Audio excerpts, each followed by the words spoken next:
sejenak untuk menghadap Tuhan dalam rangka memulai kelas Jumat ini. Demi nama Bapa dan Putra dan Roh Kudus, amin. Terima kasih Bapa atas waktu yang Kau anugerahkan kepada kami semua.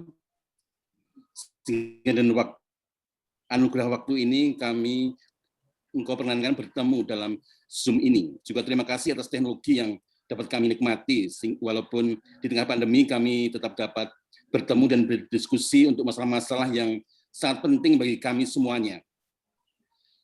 Secara khusus kami berdoa untuk Romo Daniel, berkatlah Romo Daniel dalam membantu dan mengantarkan kami berdiskusi bersama. Berkatilah juga semua peserta supaya dapat saling mendukung dalam belajar bersama ini. Bagi teman-teman yang belum hadir, bimbinglah supaya jaringannya tetap baik dan dapat bergabung dengan kami. Segala doa ini kami panjatkan dalam nama Yesus Kristus, Putramu dan Penyelamat kami. Amin. Demi nama Bapa dan Putra dan Roh Kudus. Amin. Terima kasih. Shalom Aleichem bersama Mesias. Selamat damai sejahtera bagi saudara sekalian di dalam nama Kristus. Pembicaraan kita kali ini adalah toleransi beragama. Dalam perspektif Kristen, terutama tentunya Kristen Ortodoks. Nah, di dalam dunia yang makin hari makin plural ya, pertemuan banyak orang dari macam-macam budaya, macam-macam agama di seluruh dunia, dan terutama di Indonesia sendiri, di mana bangsa kita ini terdiri dari macam-macam suku, dari macam-macam budaya, dan macam-macam agama.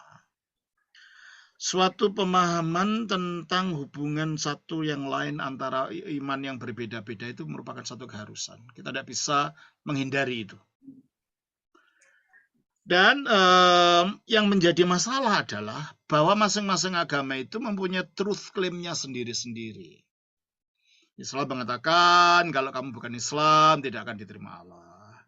Kristen mengatakan tiada jalan lain menuju kecuali di dalam Yesus Kristus. Nanti yang lain juga begitu. Dan truth claim semacam inilah yang akhirnya menimbulkan jikalau tidak ada jalan keluar bagaimana merangkul yang lain di dalam koridor truth claim masing-masing itu, maka kerukunan tidak bisa akan dicapai. Terutama di Indonesia kita melihat bahwa kelompok-kelompok yang ekstrim dengan klub ekstrimnya yang menyatakan hanya mereka saja yang benar, dan akhirnya timbullah tindakan-tindakan radikal. Ini radikalisme bisa muncul di mana-mana ketika truth claim yang eksklusif itu dijadikan sebagai landasan untuk memahami iman. Tapi kita di dalam iman Kristen, dalam hal ini dalam gereja Ortodoks, ya memang kita sedang mencari cara untuk melihat bagaimana melihat orang-orang non-Kristen atau orang yang sesama Kristen tapi tidak seteologi dengan kita, tanpa harus meninggalkan landasan pokok daripada kekristenan itu sendiri. Kita baca dari 1 Korintus 3 ayat 11. Inilah beberapa ayat-ayat yang kelihatannya eksklusif, tapi dari situ nanti kita melihat bagaimana kita dapat mengerti yang lain dalam koridor klaim eksklusif kitab suci ini. Kita baca 1 Korintus 3 ayat 11. Karena tidak ada seorang pun yang dapat meletakkan dasar lain daripada dasar yang telah diletakkan, yaitu Yesus Kristus. Ya, dasarnya tidak ada lain, yaitu Yesus Kristus. Nah, kalau itu saja yang kita pegang, nantinya kita menidakkan yang lain, dan akhirnya di situ timbul konflik. Dan juga kita baca di dalam Yohanes 14 ayat 6, itu yang sering kita lihat itu.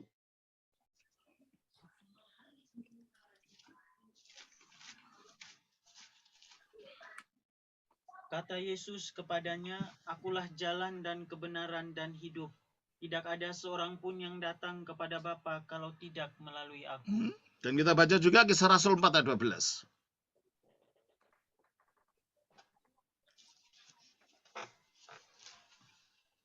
Dan keselamatan tidak ada di dalam siapapun juga selain di dalam Dia. Sebab di bawah kolong langit ini tidak ada nama lain yang diberikan kepada manusia yang olehnya kita dapat diselamatkan. Nah, jadi kalau ini tidak bisa dirundingkan ya, kalau dari kacamata iman Ortodoks, kesentralitas Kristus itu harus menjadi pegangan yang kokoh bagi orang Kristen. bahwa tidak ada keselamatan di luar Ajar Kristus. tadi. Tidak ada jalan kepada Bapa kecuali melalui Kristus. Ini adalah merupakan satu landasan yang tidak boleh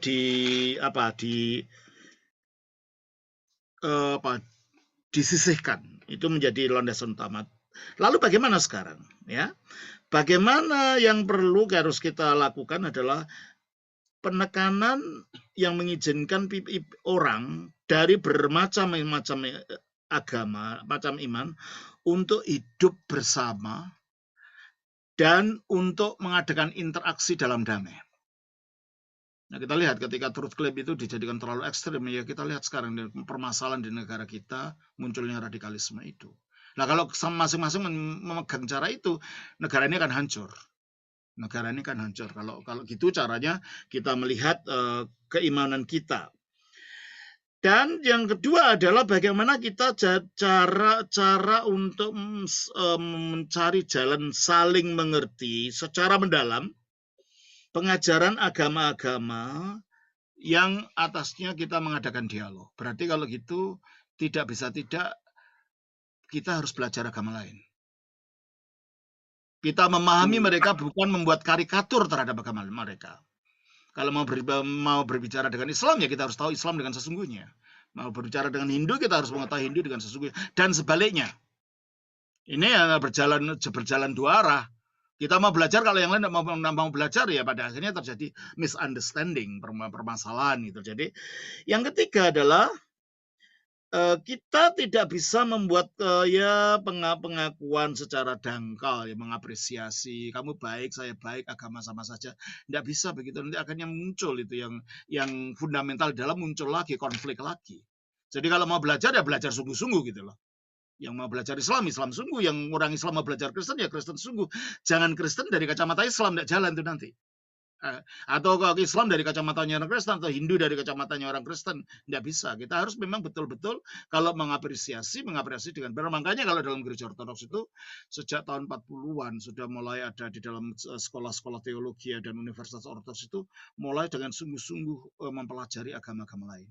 Salah satunya adalah ilmu perbandingan agama, ya, dipelajari dengan sungguh-sungguh supaya untuk mengadakan engage gitu di dalam melakukan dialog ini. Ya. Kesulitan yang paling sulit yang dihadapi di dalam dialog seperti ini adalah mencapai saling mengerti satu iman satu sama lain. Betul-betul mengerti gitu loh. Jadi bukan karikatur. Karena kan sekarang banyak karikatur. Satu lamen sama membuat karikatur pada yang lain. Tapi betul-betul mengerti masing-masing. Dan bagaimana masing-masing pemeluk agama itu memahami dirinya. Paling tidak ada tiga tahap, tiga level gitu, dalam pemahaman tentang agama itu. Yang pertama adalah dari level pengalaman. Ya, pengalaman interaksi maksudnya.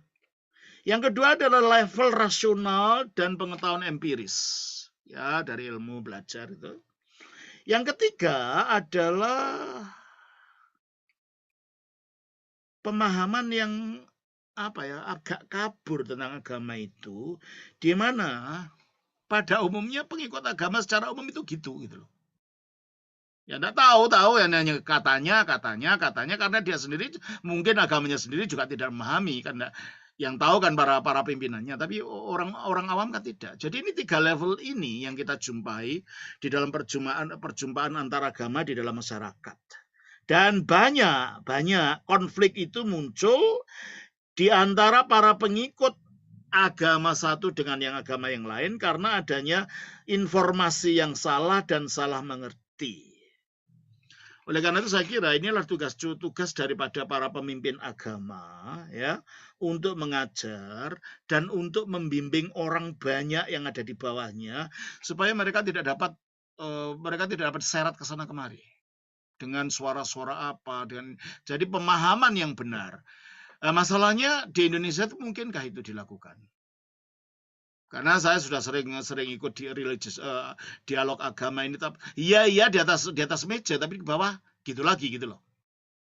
Sering saya sudah berapa tahun saya ikut dalam dialog, tapi Di paper ya, bagus. Tapi di level ya masih ada, ini dibakar, itu dibakar, ini dianiaya, itu dianiaya, masih ada gitu loh. Jadi pada akhirnya kadang-kadang kok rasanya pesimis ya gitu loh. Ya, tapi saya nggak pesimis juga, makanya kita tetap harus bicara, berdialog tentang masalah ini, karena ini demi kepentingan kita bersama sebagai bangsa ya. Dan bangsa kita ini paling getol kalau sudah masalah agama, bicara tentang teologi itu paling getol sekali gitu loh. Jadi kalau memang ini kan harus memang kita pelajari secara sungguh-sungguh untuk kepentingan bersama ya. Jadi kalau begitu dari 3 level ini dan dengan keyakinan bahwa kita masing-masing ya, entah kita Protestan, bahkan dalam antar kita yang orang Kristiani, Protestan punya truth claim-nya sendiri, nanti Ortodoks punya truth claim-nya sendiri, nanti Katolik punya truth claim-nya sendiri.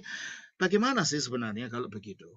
Untuk dapat kita mengapresiasi yang lain tanpa harus menimbulkan konflik.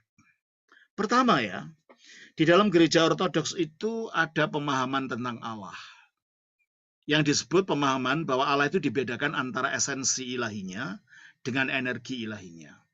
Di dalam esensi ilahinya, God is beyond everything. He cannot be recognized by anything. Nobody can express him. Ya, coba kita baca di dalam Yohanes 1 ayat 18. Tidak seorang pun yang pernah melihat Allah, tetapi anak tunggal Allah yang ada di pangkuan. Tidak seorang pun pernah melihat Allah. Ini jadi beyond kan, God is beyond our understanding. Dan kita baca juga di dalam 1 Timotius 6 ayat 16.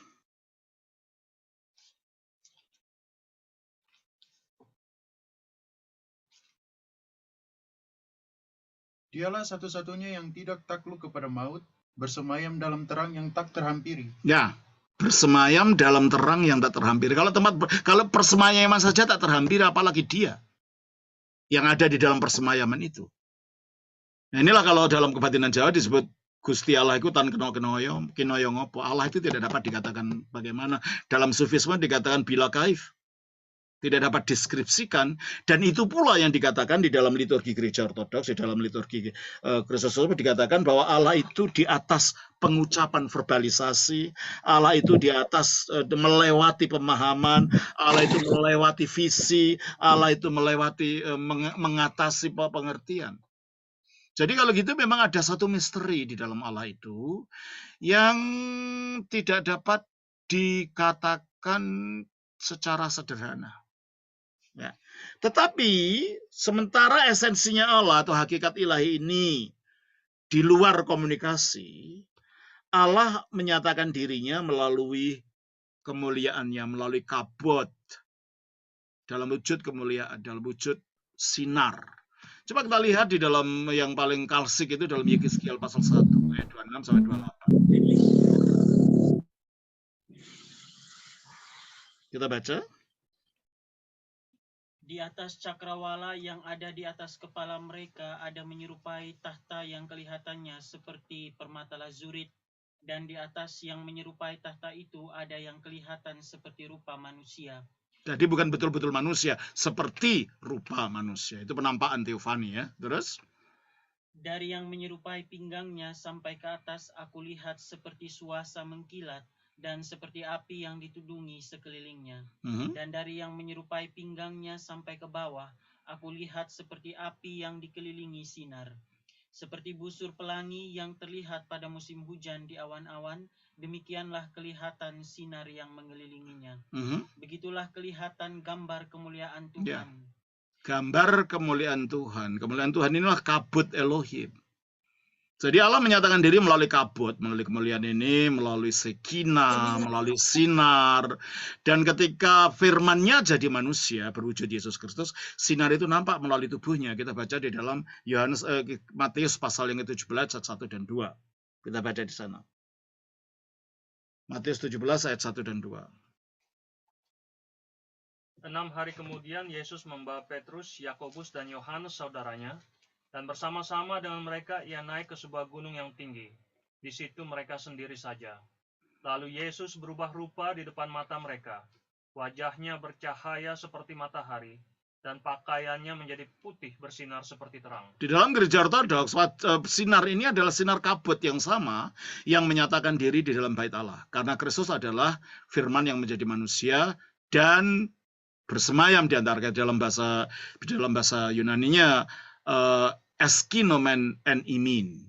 Dia dari kata skino itu berkemah, bertabernakal di antara kita. Jadi tabernakel yang hidup, dan di dalam tabernakel perjanjian lama, disitulah sinar kemuliaan Allah itu nampak. Kita baca di dalam Keluaran pasal yang ke-40 ayat 34. Keluaran 40 ayat 34.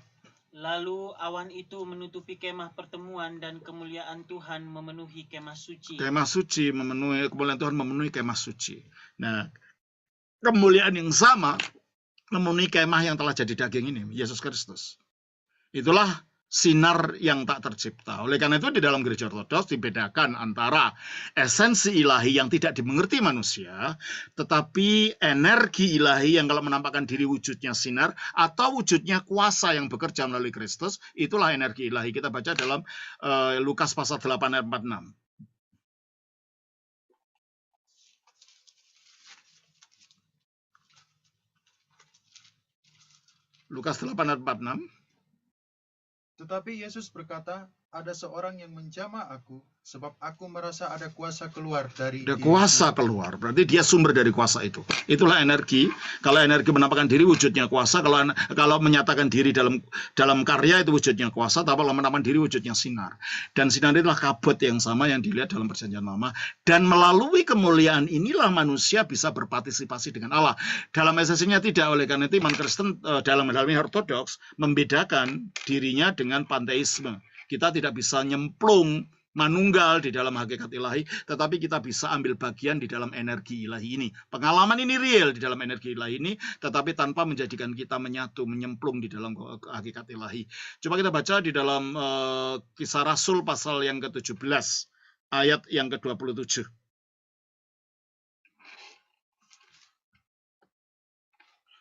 Tolong bacakan. Supaya mereka mencari dia dan mudah-mudahan menjamah dan menemukan dia, walaupun ia tidak jauh dari kita masing-masing. Sebab di dalam dia kita hidup, kita bergerak, kita ada. Seperti yang telah juga di dalam dia kita hidup, kita bergerak, kita ada. Kelihatannya ada pertentangan.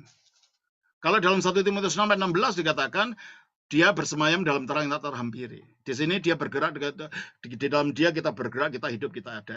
Inilah yang di dalam ajaran klasik gereja ortodoks, perbedaan antara esensi ilahi dan energi ilahi. Kita tidak dapat mengalami Allah dalam esensinya. Kita tidak bisa menyatu Allah dalam esensinya. Esensinya Allah diketahui hanya oleh Allah saja. Dan itu beyond description. Tetapi kita bisa mengalami Allah di dalam kabut tadi, di dalam energi tadi, di dalam kemuliaan tadi, di mana kita bisa bergerak, kita hidup, kita ada. Dan kemuliaan Allah itulah yang ada dalam alam ini, yang bisa semua manusia berpartisipasi di dalamnya. Mengapa? Coba kita baca di dalam Yesaya pasal yang ke-6, ayatnya yang ke-10. Atau ayat yang ketiga, coba ayat yang ketiga. Dan mereka berseru seorang kepada seorang, katanya, Kudus, kudus, kuduslah Tuhan semesta alam, seluruh bumi penuh kemuliaan. Jadi kemuliaan ilahi, kabutnya ilahi, energi ilahi, itu hadir di seluruh alam. Berarti manusia, kapanpun, siapapun, tidak peduli agamanya, ikut ambil bagian di dalam partisipasi di dalam glory ini, dalam kemuliaan ini, karena kemuliaan ilahi ini hadir di seluruh alam. Mengapa begitu? Ya, selanjutnya, karena semua manusia diciptakan menurut gambar dan rupa Allah. Kita baca di dalam Kejadian pasal 1 ayat 26-27. Berfirmanlah Allah, baiklah kita menjadikan manusia menurut gambar dan rupa kita, supaya mereka berkuasa atas ikan-ikan di laut, dan burung-burung di udara, dan atas ternak, dan atas seluruh bumi, dan atas segala binatang melata yang merayap di bumi. Kebanyakan para sarjana perjanjian lama modern mengatakan antara gambar dan rupa ini, Selem dan Demuth itu artinya sama. Tetapi para bapak gereja timur, bapak gereja Yunani membedakan antara gambar dan rupa. Bukan manusia itu gambar Allah, enggak. Manusia itu diciptakan menurut gambar Allah. Jadi gambar Allah itu polanya kemanusiaan. Dan gambar Allah itu adalah firman. Anak Allah itu sendiri. Kita baca di dalam Kolose pasal 1 ayat 15. Jadi bukan manusia yang gambarannya Allah, bukan. Manusia diciptakan menurut gambar Allah. Jadi gambar Allah itu menjadi pola dari kemanusiaan kita. Tolong bacakan. Kolose 1 ayat 15. Ia adalah gambar Allah yang tidak kelihatan. Ya. Ia adalah gambar Allah yang tidak kelihatan. Kita diciptakan menurut gambar Allah.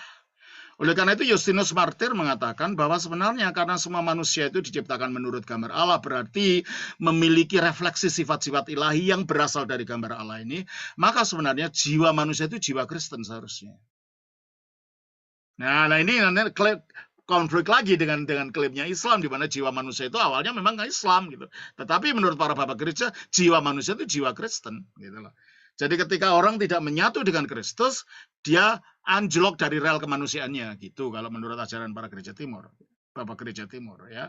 Jadi manusia diciptakan menurut gambar dalam artian bahwa manusia mempunyai refleksi dari gambar-gambar sifat-sifat ilahi dalam dirinya. Apa saja? Kehendak bebas, cinta kasih, keadilan, dan lain-lain. Sifat-sifat moral itu disebabkan manusia memiliki gambar Allah itu di dalam dirinya. Tetapi dengan gambar Allah ini, dengan kebebasan, manusia dipanggil untuk menjadi rupa dalam arti menyatu di dalam kemuliaan Allah itu, ikut ambil bagian dalam kudrat ilahi. Itulah yang dalam ajaran gereja ortodoks disebut sebagai teosis. Jadi keselamatan itu bukan sekedar masuk surga, enggak. Surga bukan tujuan kami. Penyatuan dengan Allah di dalam kodrat ilahinya itu, yaitu energi ilahi tadi. Sebagaimana yang dikatakan di dalam 2 Petrus pasal 1 ayat 4.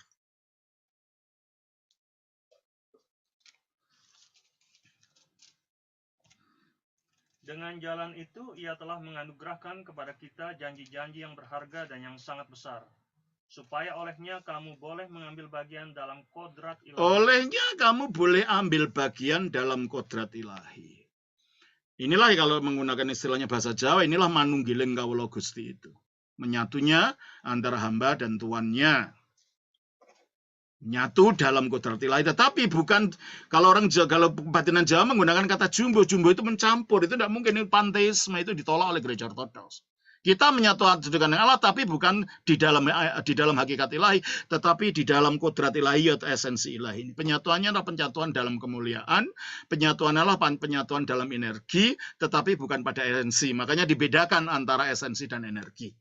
Sehingga tujuan keselamatan itu adalah untuk menjadi mulia seperti tubuh Kristus yang mulia sekarang, bukan sekedar untuk masuk surga, tetapi untuk menyatu dengan Allah. Dan inilah tujuan akhir daripada keselamatan yang disebut di dalam gereja ortodoks disebut sebagai teosis, pengilahian. Artinya menjadi mulia seperti kemuliaan ilahi di dalam Kristus. Coba kita baca di dalam 1 Yohanes pasal 3 ayat 2.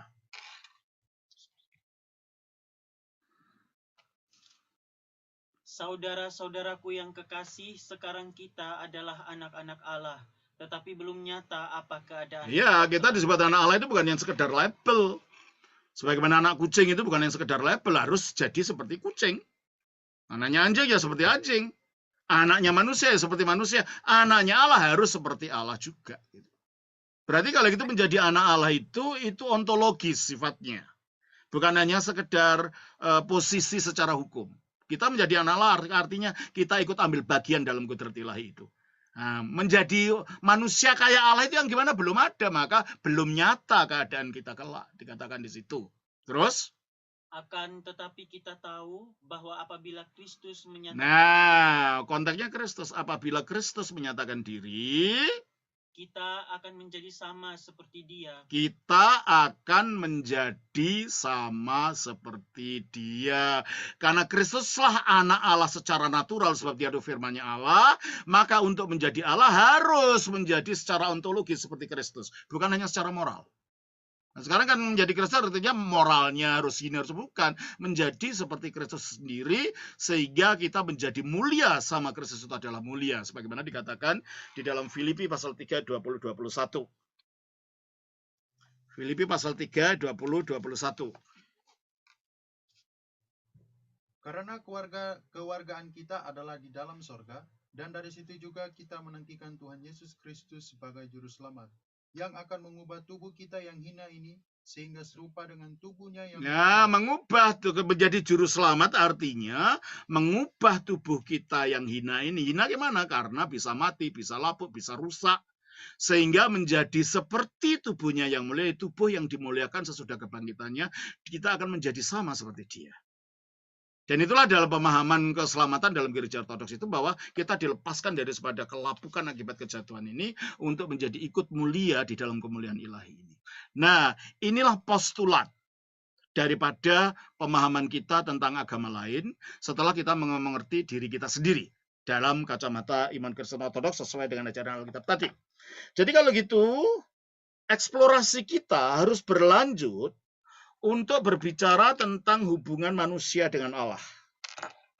Jadi, yang menjadi, terutama dalam visi ortodoks, pandangan manusia itu seluruhnya diciptakan menurut gambar dan rupa Allah. Oleh karena itu, kalau dalam gereja ortodoks, tidak ada ajaran manusia mengalami bejat total. Total depravity itu tidak dikenal oleh gereja ortodoks. Karena ketika manusia jatuh itu, ya rusak memang, tetapi keberadaannya sebagai gambar, diciptakan menurut dan gambar dan rupa Allah itu tidak hilang. Masih. Jadi manusia masih memiliki keberadaannya sebagai yang diciptakan menurut gambar dan rupa Allah tadi. Dan dengan demikian kita mempunyai hubungan sebagai orang yang sama-sama tidak peduli agamanya, nggak peduli budayanya, nggak peduli rasnya, nggak peduli kapan lahirnya, bahwa kita semua di mata Allah adalah sama, yaitu yang diciptakan menurut gambar dan rupa Allah. Nah, di dalam hubungan inilah kita bisa ada saling korelasi antara sesama manusia. Itu yang pertama. Yang kedua, hubungannya dengan Allah adalah bagaimana Allah itu menghubungkan dirinya dengan manusia. Dan akhirnya Allah itu sendiri menjadi sumber daripada cara kita berhubungan dengan sama manusia. Iman ortodoks dasarnya adalah Tritunggal. Kita percaya Tritunggal sangat kuat sekali. Itu menjadi fondasi daripada ajaran ortodoks. Nah, pemahaman kita tentang Tritunggal adalah bahwa Allah Bapa itu sumber daripada firman-Nya atau anaknya, sumber daripada rohnya. Jadi Allah itu satu, Bapa, tapi daripada Bapa inilah firman-Nya itu keluar. Coba kita baca dari 1 Korintus pasal 8 ayat 6. 1 Korintus 8 ayat 6. Namun bagi kita hanya ada satu Allah saja, yaitu Bapa. Ya, namun bagi kita hanya ada satu Allah saja, yaitu Bapa. Nah, terus Yesus, stop. Lalu Yesus mengatakan di dalam Yohanes pasal 8 ayat 44, ayat 42,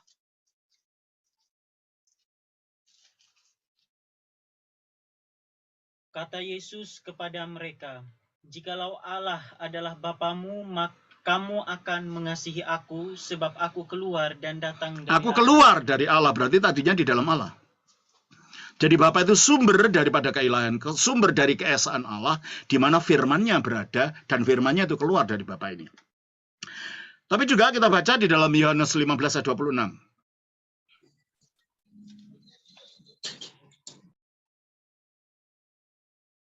Yohanes 15 ayat 26. Jikalau penghibur yang akan kuutus dari Bapa datang, yaitu roh kebenaran yang keluar dari Bapa, ia akan bersaksi. Jadi roh kebenaran juga keluar dari Bapa, sebagaimana firman juga keluar dari Bapa. Maka Bapa itu sumber dari keesaan Allah, yang di dalamnya dan daripadanya firman-Nya dan rohnya itu keluar. Sehingga dengan demikian Tritunggal itu bukan mengenai jumlahnya Allah. Tritunggal ya Allah yang esa itu yang memiliki sejak kekal, memiliki firman-Nya di dalam dirinya, yang sejak kekal memiliki rohnya di dalam dirinya. Tetapi, kalau kata-katanya manusia, firman-Nya manusia itu hanya berwujud suara, rohnya manusianya menampakkan diri dalam wujud nafas, dalam Allah tidak gitu. Firman-Nya Allah itu punya hidup, diberi hidupnya Bapa sendiri, ambil bagian dalam hidup yang sama yang dimiliki Bapa, sehingga firman Allah ini memiliki kesadaran diri, memiliki hipostasis yang dalam bahasa umum dikatakan memiliki pribadi. Kita baca di dalam Yohanes 5 ayat 26. Yohanes 5 ayat 26. Sebab sama seperti Bapa mempunyai hidup dalam dirinya sendiri, Demikian juga diberikannya anak mempunyai hidup dalam dirinya sendiri. Nah, berarti hidupnya anak, hidupnya firman itu berasal dari hidupnya Bapa. Hanya ada satu hidup. Identik hidupnya Bapa dengan hidupnya anak, karena anak itu hidup. Hidup itu memiliki kesadaran, maka anak itu mempunyai hipostasis, anak itu mempunyai kesadaran, sehingga punya relasi dengan Bapa yang daripadanya dia berasal, dan di dalam dia berada. Demikian juga firman, demikian juga roh. Kita baca di dalam Ayub pasal yang ke-33 ayat 4. Ayub 33 ayat 4. Roh Allah telah membuat aku, dan nafas yang maha kuasa membuat aku hidup. Roh Allah yang membuat aku, dan nafas yang maha kuasa yang membuat aku hidup. Jadi roh Allah itu disebut nafasnya Allah. Dan itu yang memberi kehidupan. Kalau dia memberi kehidupan, berarti dia punya hidup itu sendiri. Dengan demikian, kalau dia punya hidup, dia punya hipostasis, punya kesadaran. Oleh karena itu sering disebut di dalam diri Allah yang satu itu ada 3 pribadi.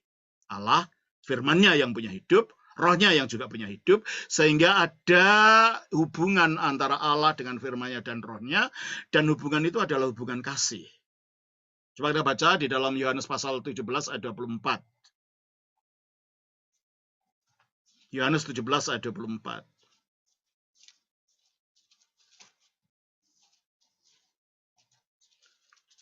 Ya Bapa, aku mau supaya dimanapun aku berada, mereka juga berada bersama-sama dengan aku. Mereka yang telah Engkau berikan kepadaku, agar mereka memandang kemuliaanku yang telah Engkau berikan kepadaku. Sebab Engkau telah mengasihi aku sebelum dunia dijadikan. Jadi menurut hati ini Bapa mengasihi firman sebelum dunia dijadikan. Jadi sebelum ada dunia sudah ada hubungan timbal balik antara Bapa kepada firman, kepada anak, dan firman atau anak kepada Bapa. Kita baca dalam Yohanes 14 ayat 31.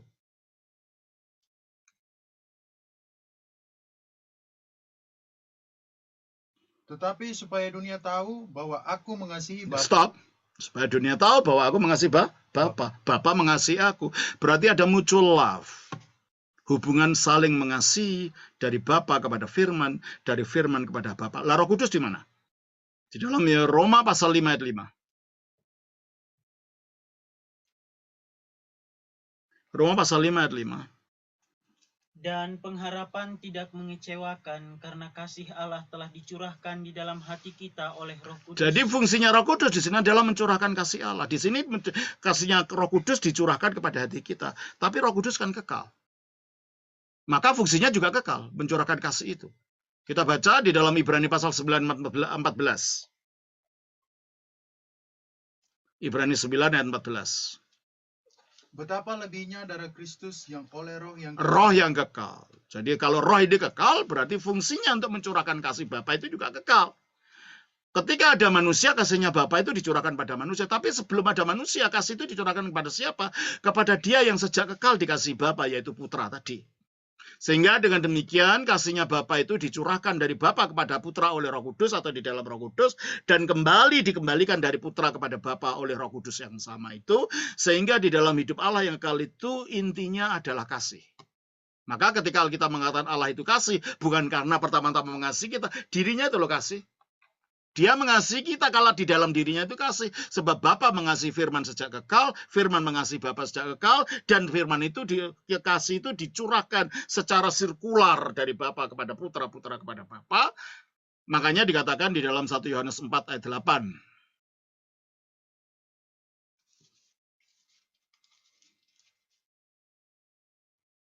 Barang siapa tidak mengasihi, ia tidak mengenal Allah, sebab Allah adalah kasih. Sebab Allah adalah kasih. Nah ini bedanya. Dalam Quran tidak ada dalam Al-Quran bahwa Allah itu kasih. Allah pengasih ya, tapi Allah kasih sebagai kata benda enggak. Adjektif itu. Berarti kalau begitu, eksistensi Allah itulah kasih itu. Bukan karena perbuatannya, tapi memang eksistensinya itu kasih itu. Kita baca juga ayat 16. Kita telah mengenal dan telah percaya akan kasih Allah kepada kita. Allah adalah kasih. Allah adalah kasih. Terus? Dan barang siapa tetap berada di dalam kasih, ia tetap berada di dalam Allah. Oke. Jadi kasih ini yang menentukan bagaimana kita berelasi satu dengan yang lain. Karena tak peduli orang agamanya apa, sama-sama diciptakan menurut gambar dan rupa Allah. Sehingga meskipun kita percaya bahwa tidak ada keselamatan di luar Kristus, bahwa pada akhirnya keselamatan itu hanya di dalam Kristus, kita bisa merangkul yang lain dari sisi lain, dari sisi bahwa semua manusia diciptakan menurut dan gambar dan rupa Allah, bahwa Allah yang dipercaya yang menciptakan manusia itu Allah yang Tritunggal, yang di dalam dirinya hidupnya itu adalah mutual love tadi. Allah Bapa mengasihi Putra, Putra mengasihi Bapa, di dalam Roh Kudus. Sehingga dengan demikian Allah ingin merangkul semua dan ingin menyelamatkan semua orang. Tidak ada orang yang dipilih diselamatkan, yang lain tidak. Oleh karena itu ajaran predestinasi ganda tidak ada dalam Gereja Ortodoks. Kita baca di dalam 1 Timotius 2 ayat 4.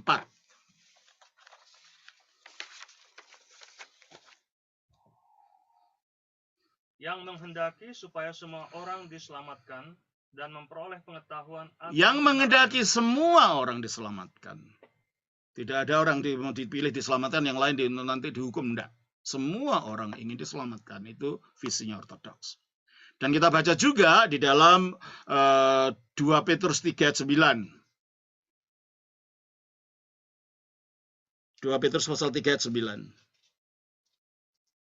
Tuhan tidak lalai menepati janjinya, sekalipun ada orang yang menganggapnya sebagai kelalaian. Tetapi ia sabar terhadap kamu, karena ia menghendaki supaya jangan ada yang binasa. Ia menghendaki jangan ada yang binasa. Itu kehendaknya dia. Berarti dia menghendaki semua diselamatkan.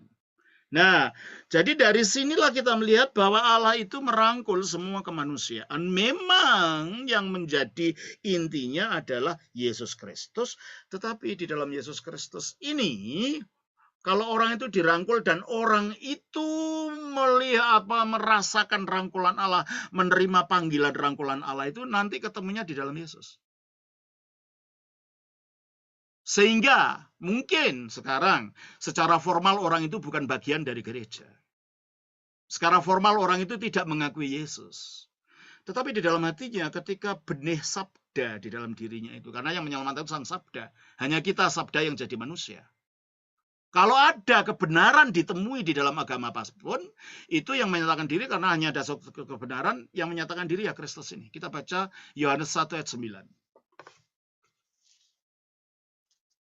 Terang yang sesungguhnya yang menerangi setiap orang. Nah, terang yang sesungguhnya yang menerangi setiap orang.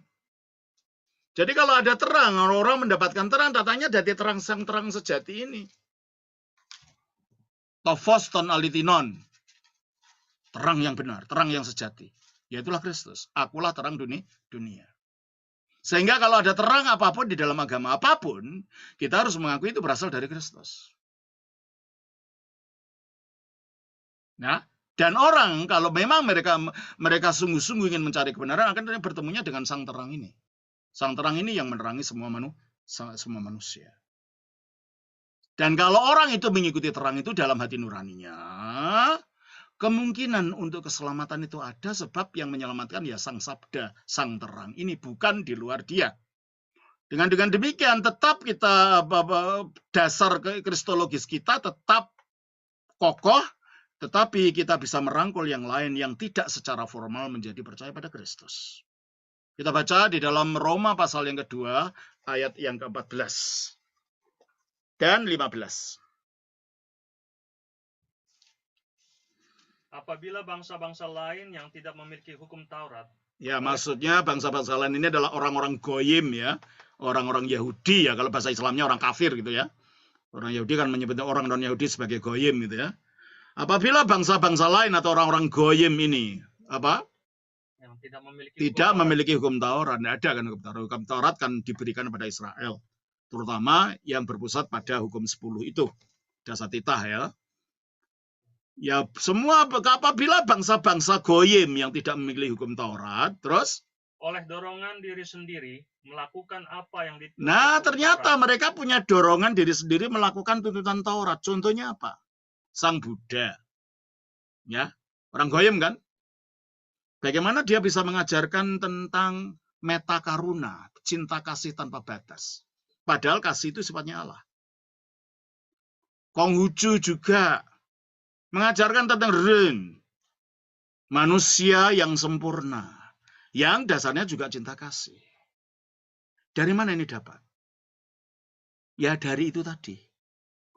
Karena semua orang diciptakan menurut gambar dan rupa Allah, sehingga refleksi dari sifat-sifatnya Allah itu masih ada pada dia. Sehingga bagaimanapun primitifnya manusia, refleksi-refleksi sifat moral itu masih ada. Contohnya, umpamanya ada suatu suku yang tinggal di pedalaman 100 tahun yang lalu, Injil belum datang, agama-agama besar belum datang. Coba saja, kalau ada laki-laki ganggu istrinya, dikejar pakai pedang, dibunuh orang itu. Betul nggak? Artinya apa? Artinya kamu jangan ganggu istri orang lain. Lah itu kalau dituliskan dengan bahasa yang lebih jelas, jangan berzina. Berarti mereka tahu berzina itu salah. Kalau babinya dicuri, ya dikejar tetangga itu, ditombak sampai mati. Kenapa? Itu kalau dibahasakan dengan bahasa yang lebih mengerti, lebih intelijen itu, kamu jangan mencuri. Dari mana mereka tahu tentang mencuri, tentang jangan mencuri, jangan ini, jangan itu. Dan mereka tahu selalu mengetahui akan ada roh di luar diri mereka yang lebih tinggi dari mereka. Dari mana? Ya dari ini. Di samping ada wahyu umum, tetapi juga di dalam diri manusia diciptakan menurut gambar dan rupa Allah, sehingga mereka mengenal tapak-tapak kebenaran itu dalam hati mereka. Kita baca lagi di dalam Roma pasal 2 ayat 14 tadi. Melakukan apa yang dituntut hukum Taurat. Melakukan yang dituntut hukum Taurat. Apa yang dituntut hukum? Maksudnya hukum moral ya, bukan hukum ritual. Hukum ritual itu sifatnya terbatas. Ini hukum moral itu universal untuk siapapun. Ya, terus? Maka walaupun mereka tidak memiliki hukum Taurat, mereka menjadi hukum Taurat bagi diri mereka sendiri. Mereka menjadi hukum Taurat bagi diri mereka sendiri. Orang sebodoh apapun tahu, memberitahu anaknya, kamu jangan mencuri nak, kamu jangan ini, pasti tahu ada. Rasa moral itu ada. Karena mereka diciptakan menurut gambar dan rupa Allah tadi. Terus? Sebab dengan itu mereka menunjukkan bahwa isi hukum Taurat ada tertulis di dalam hati. Isi hukum Taurat, sabda itu tertulis dalam hati.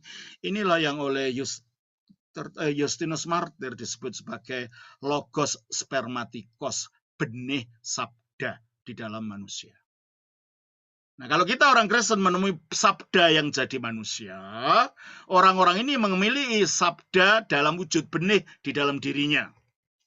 Jadi kalau meskipun secara formal mereka tidak Kristen, tidak percaya pada Kristus, tetapi mengikuti secara tulus benih sabda itu, kalau mereka diselamatkan bukan karena agamanya, tapi diselamatkan oleh sabda yang ada pada mereka.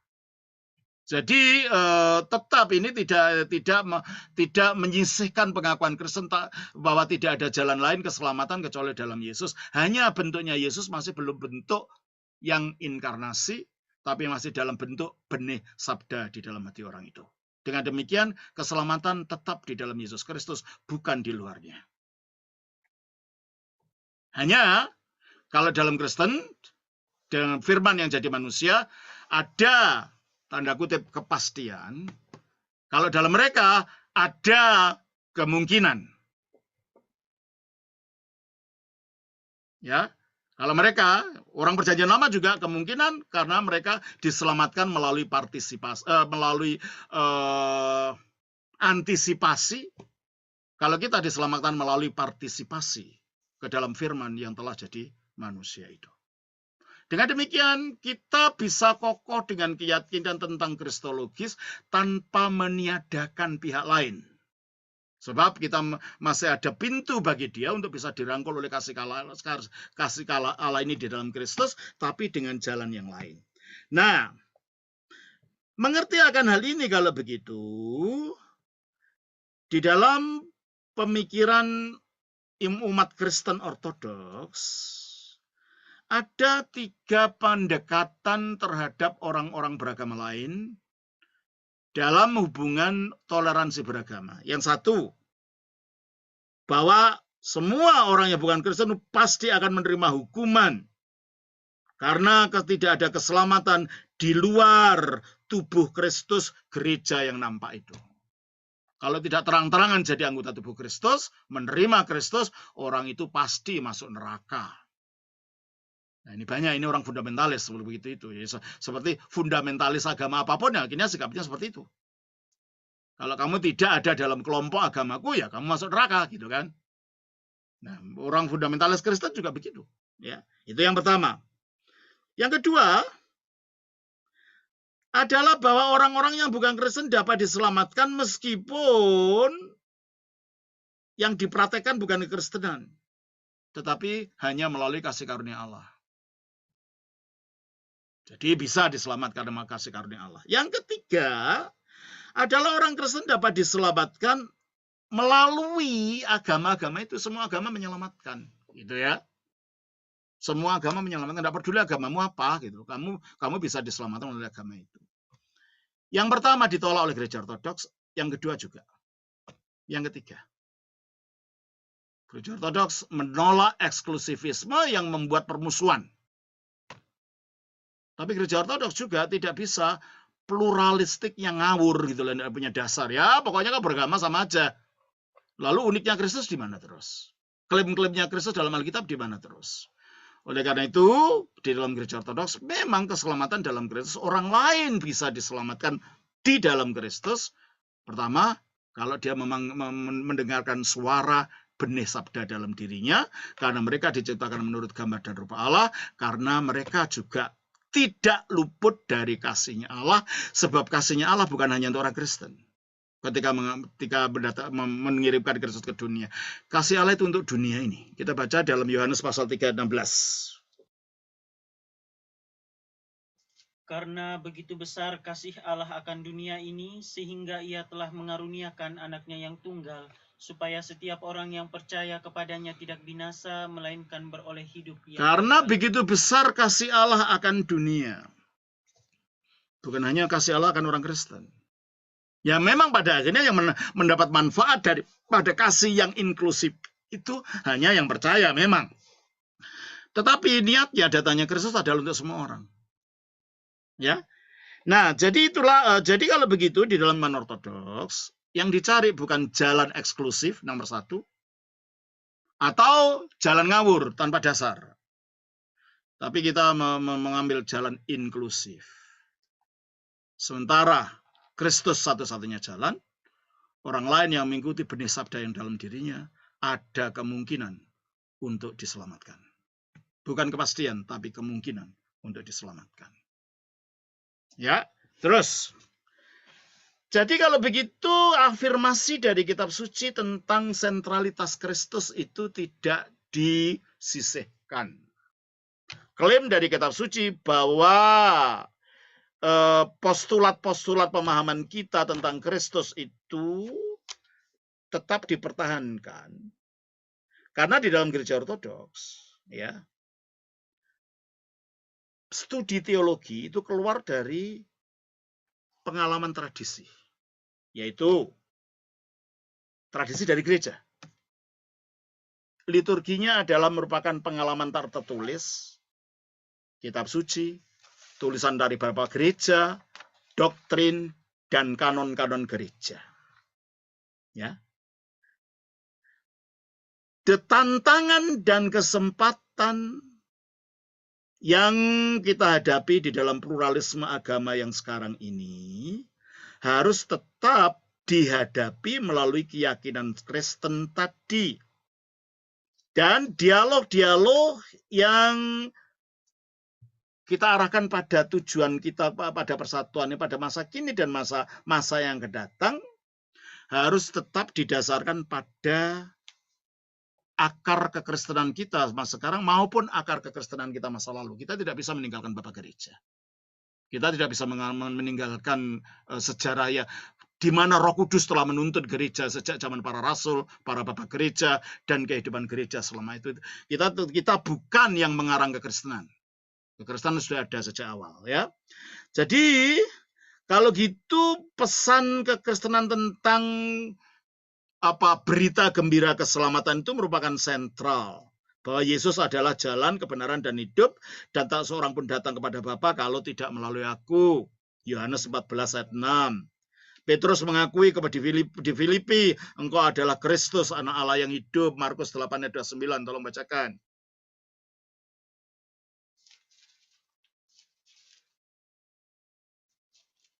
Ia bertanya kepada mereka, tetapi apa katamu, siapakah aku ini? Maka jawab Petrus, engkau adalah Mesias. Ya, Mesias artinya dialah imam, raja, dan nabi sekaligus, dan memilih itu secara kekal dan secara eksklusif. Itu artinya. Karena Mesias artinya Hamasiah, orang yang diurapi. Yang diurapi adalah raja, imam, dan nabi. Jadi dia adalah imam, raja, dan nabi sekaligus. Sebagai imam dia yang menyediakan jalan keselamatan sebagai korban. Sebagai raja dia yang menuntun. Dan sebagai nabi dia yang menyatakan kebenaran itu. Berarti kalau gitu inilah klaim yang eksklusif tentang Yesus yang tidak bisa disisihkan begitu saja. Dan juga dikatakan di dalam yang sudah kita baca tadi, Kolose 1:15, Yesus adalah gambar dari Allah yang tidak kelihatan. Dan juga di dalam Kisah Rasul 4 ayat 12 tadi, tidak ada jalan keselamatan lain kecuali di dalam Yesus. Dan di dalam Yohanes pasal 3 ayat 16 tadi, karena begitu besar kasih Allah akan dunia, sehingga dia mengaruniakan anak yang tunggal, supaya orang yang percaya pada dia tidak binasa, melainkan hidup yang kekal. Dan juga di dalam Kolose 1 ayat 19-20, di mana di situ dikatakan, Yesus adalah jalan pendamaian dengan Allah. Dan juga di dalam Roma 14 ayat 11, di mana nanti semua lutut akan bertekuk lutut kepada Yesus. Demikian juga dalam Filipi pasal 2 ayat 9-11. Berarti kalau gitu, iman Kristen Ortodoks terus-menerus menegaskan tanpa merasa perlu untuk mengurangi klaim ini, bahwa Kristus adalah sentral di dalam gereja dan di dalam dunia. Dan ini yang harus ditekankan, ya. Jadi kalau gitu, penyataan-penyataan Alkitab yang semacam ini menegaskan kebenaran, truth claim-nya kekristenan, bahwa firman Allah secara eksplisit ataupun secara implisit menyatakan keyakinan yang fundamental tentang keyakinan Ortodoks ini, bahwa Kristus itu sentral. Nah, sekarang, kalau Kristus itu sentral, manusia diciptakan menurut gambar Allah, dan manusia itu hubungannya sebagai yang diciptakan menurut gambar dan rupa Allah, yang Allah itu adalah kasih. Di dalam hubungan inilah kita akhirnya berbicara tentang agama lain. Bagaimana kita berdialog dengan agama-agama lain.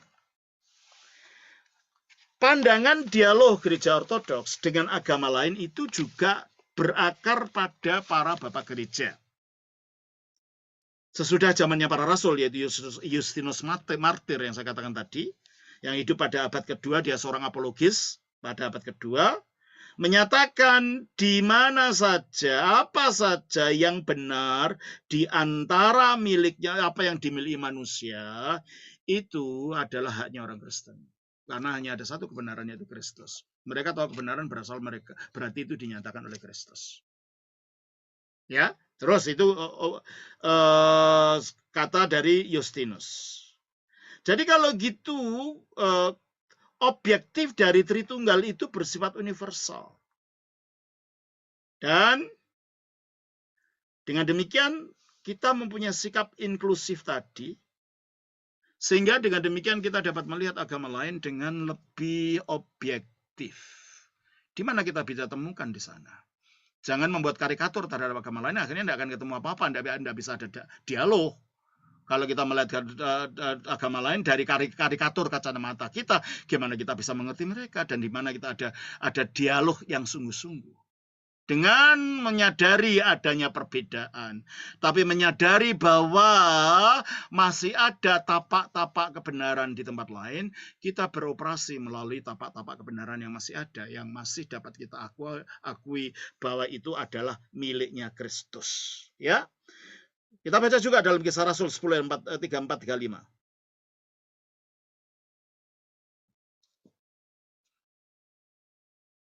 Kisah Rasul pasal 10 ayat 34-35.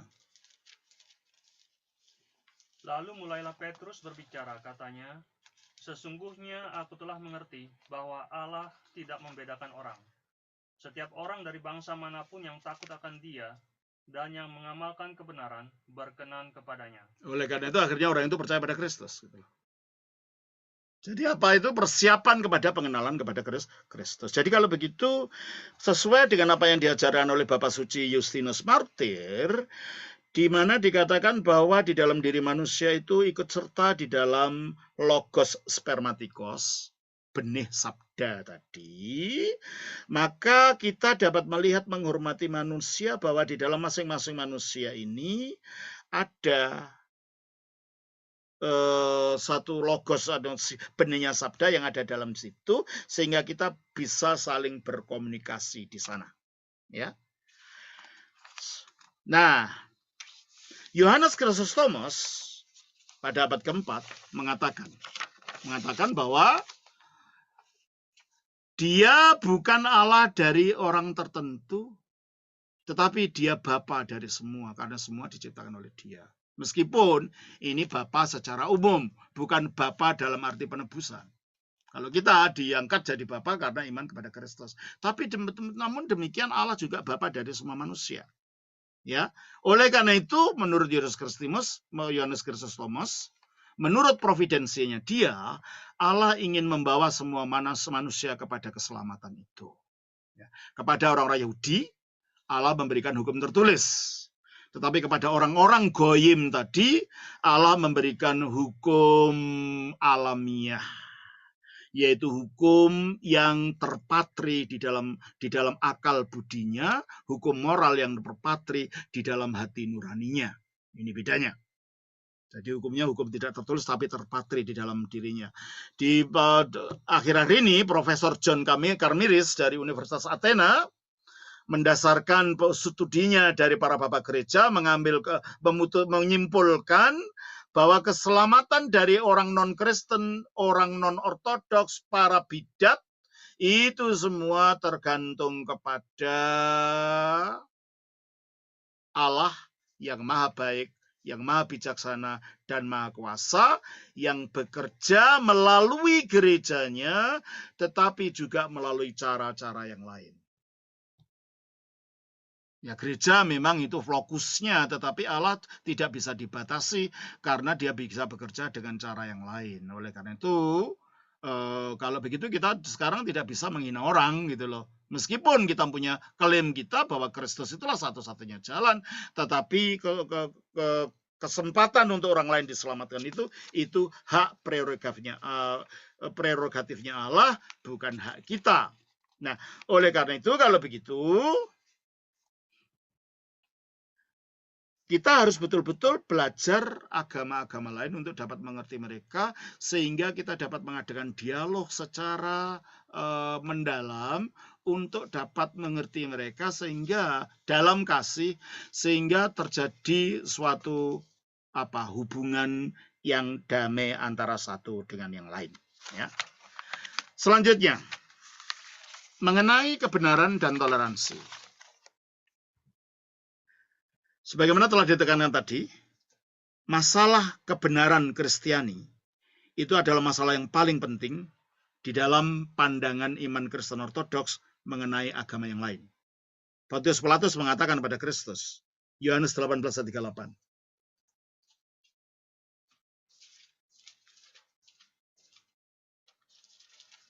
Yohanes pasal 18 ayat 38. Kata Pilatus kepadanya, apakah kebenaran itu?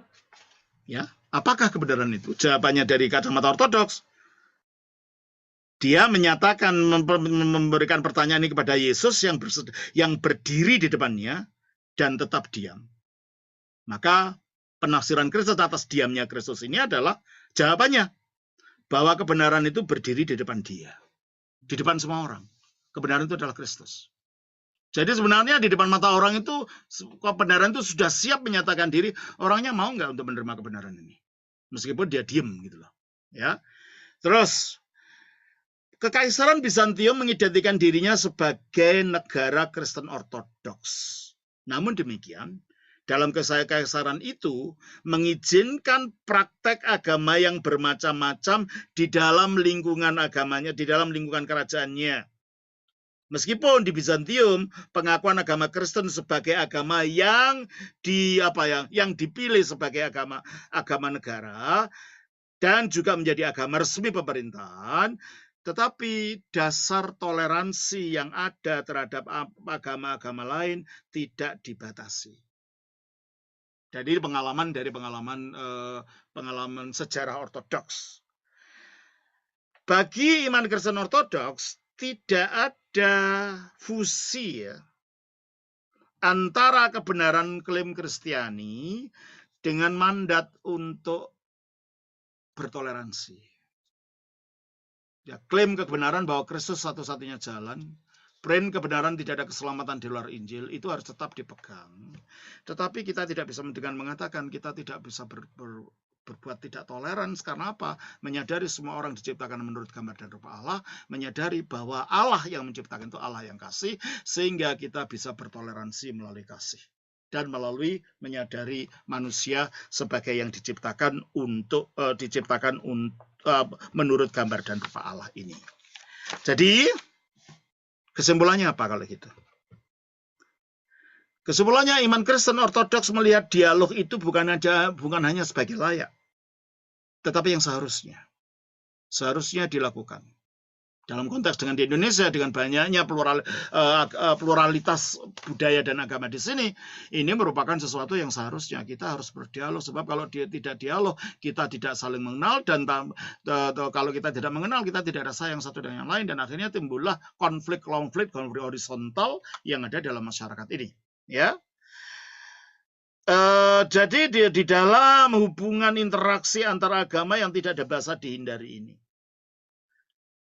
dialog antar iman yang terbaik dilakukan melalui atmosfer damai di dalam persiapan dengan menekankan pengertian, saling pengertian yang sangat dalam dengan cara-cara yang dapat diterima. Memang ada risiko di dalam dialog, khususnya jika persiapannya tidak matang. Dan kalau ada terlalu penekanan pada akomodasi. Tetapi risiko tidak ada dialog itu lebih besar. Berarti dialog itu satu keharusan. Ya, terus adalah keyakinan doktrin Kristen yang sangat dasar bahwa Roh Kudus itu bertindak di mana saja, kapan saja. Jadi kalau kita menganggap bahwa Roh Kudus itu bisa dibatasi hanya di konteks kita sendiri, kita membatasi Allah. Ini bukanlah jalannya. Iman Kristen Ortodoks mengakui dan menerima mandat untuk mencari kebenaran dan mengikuti tuntunan Roh Kudus itu dimanapun Roh Kudus itu menuntun kita, termasuk di dalam kita mencari filsafat dari agama-agama lain, jika kebenaran itu harus ditemui di sana. Karena semua kebenaran itu satu, yaitu Kristus. Apapun kebenaran, dimanapun diketemukan, itu pada akhirnya kita bertemu dengan Kristus itu. Ya. Jadi di cara daripada iman ortodoks itu berdiri pada jalan tengah itu, yaitu menghindari ekstrim, tetapi juga menghindari jebakan untuk meremehkan kebenaran, menganggap semuanya sama. Enggak, itu harus di tengah. Jadi tradisi gereja mendorong kita untuk memahami kebenaran di dalam semua pengalaman dari keagamaan manusia. Sebagaimana matahari itu bersinar dan memberikan kehidupan dan energi kepada dunia yang jasmani ini, demikianlah matahari kebenaran yang ilahi Sang Logos itu menerangi setiap manusia yang datang ke dalam dunia, sebagaimana yang kita baca dari Yohanes 1 ayat 9 tadi. Jadi kalau begitu, kesimpulannya, dialog itu penting. Kesimpulannya, kita tetap mempunyai keyakinan bahwa Kristus itu bukan sesuatu yang bisa dinegosiasi. Kristus adalah Kristus. Tetapi kita bisa merangkul yang lain karena mereka diciptakan menurut gambar dan rupa Allah. Dan Allah yang kita percayai adalah Allah yang memiliki hidup adalah kasih itu. Ya itulah para Bapak Ibu yang dapat saya sampaikan dari kacamata kekristenan ortodoks, bagaimana dialog antara dan toleransi antara agama itu kita dapat mempunyai titik bijaknya. Terima kasih Mas Dimas. Baik, terima kasih Romo. Uraian yang begitu padat dan mendalam. Saya percaya ini menjadi satu harta yang berharga bagi kita. Saya yakin juga kita disegarkan ya tentang keimanan kita, doktrin kita, terkait iman Kristen kita. Baik, teman-teman sekalian, sahabat Circles, sebelum kita masuk pada sesi tanya jawab, saya ingin mengingatkan bahwa ada daftar presensi yang perlu kita isi yang sudah dibagikan oleh Saudari Hana di room chat. Lalu sahabat Circles, bulan depan kita akan bersama-sama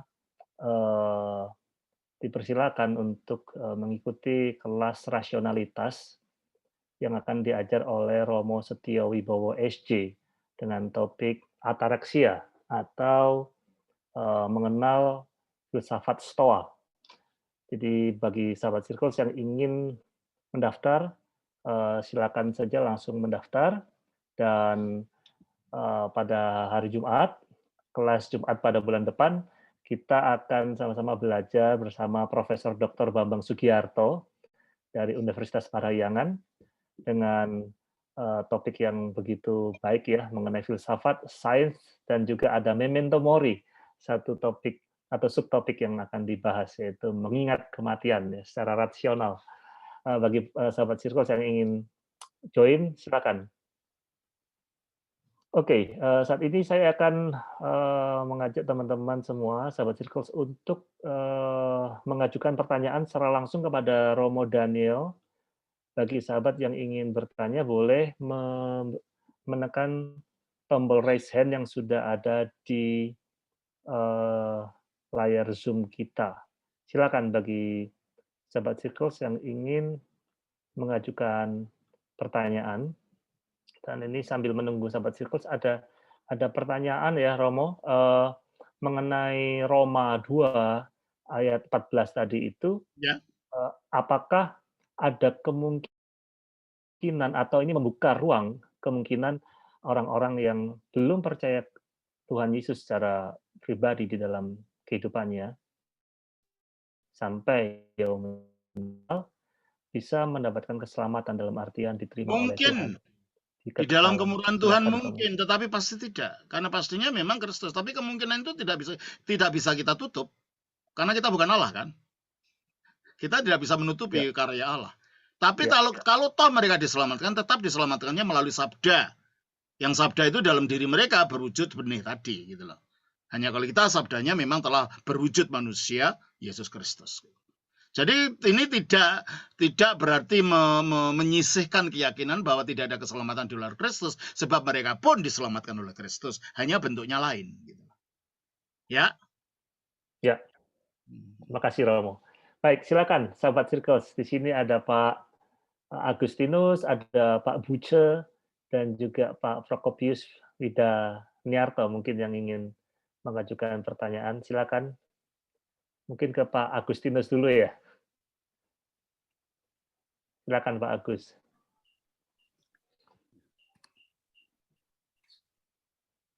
Mari Pak Agus. Ya, baik. Saya terdengar ya? Jelas. Ya, karena ini ada tampilan yang mengganggu, tapi karena saya enggak apa-apa. Ya, kalau bertemu Pak Daniel itu saya banyak cocoknya. Jadi saya kurang mengajukan pertanyaan, tapi lebih ke tanggapan kalau saya itu. Monggo, silakan.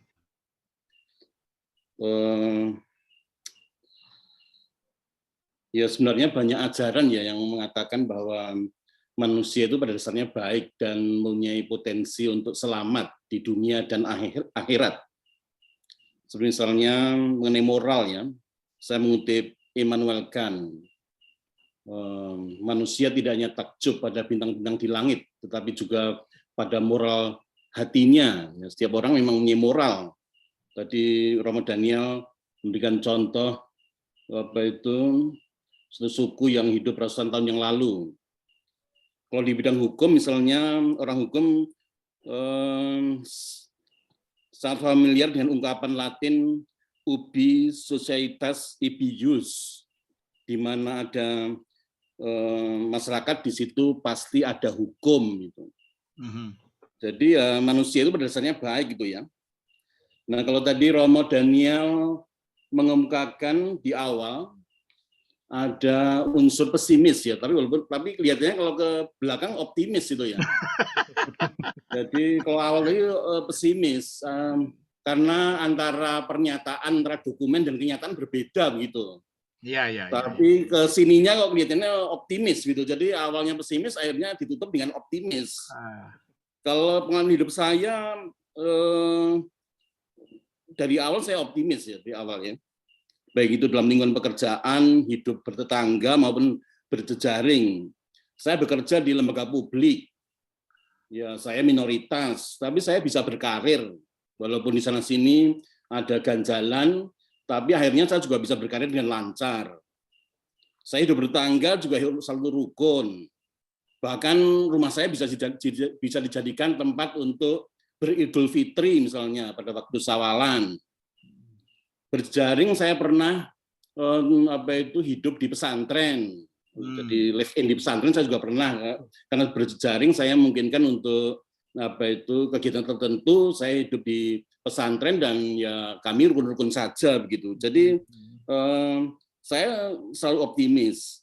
Kemudian kalau dikaitkan dengan ahli-ahli modern seperti misalnya Ludwig Wittgenstein dan George Lindbeck, itu ada konsep aturan main. Misalnya menganggap memposisikan agama itu seperti olahraga ya, sama-sama bentuknya sama ya, bola.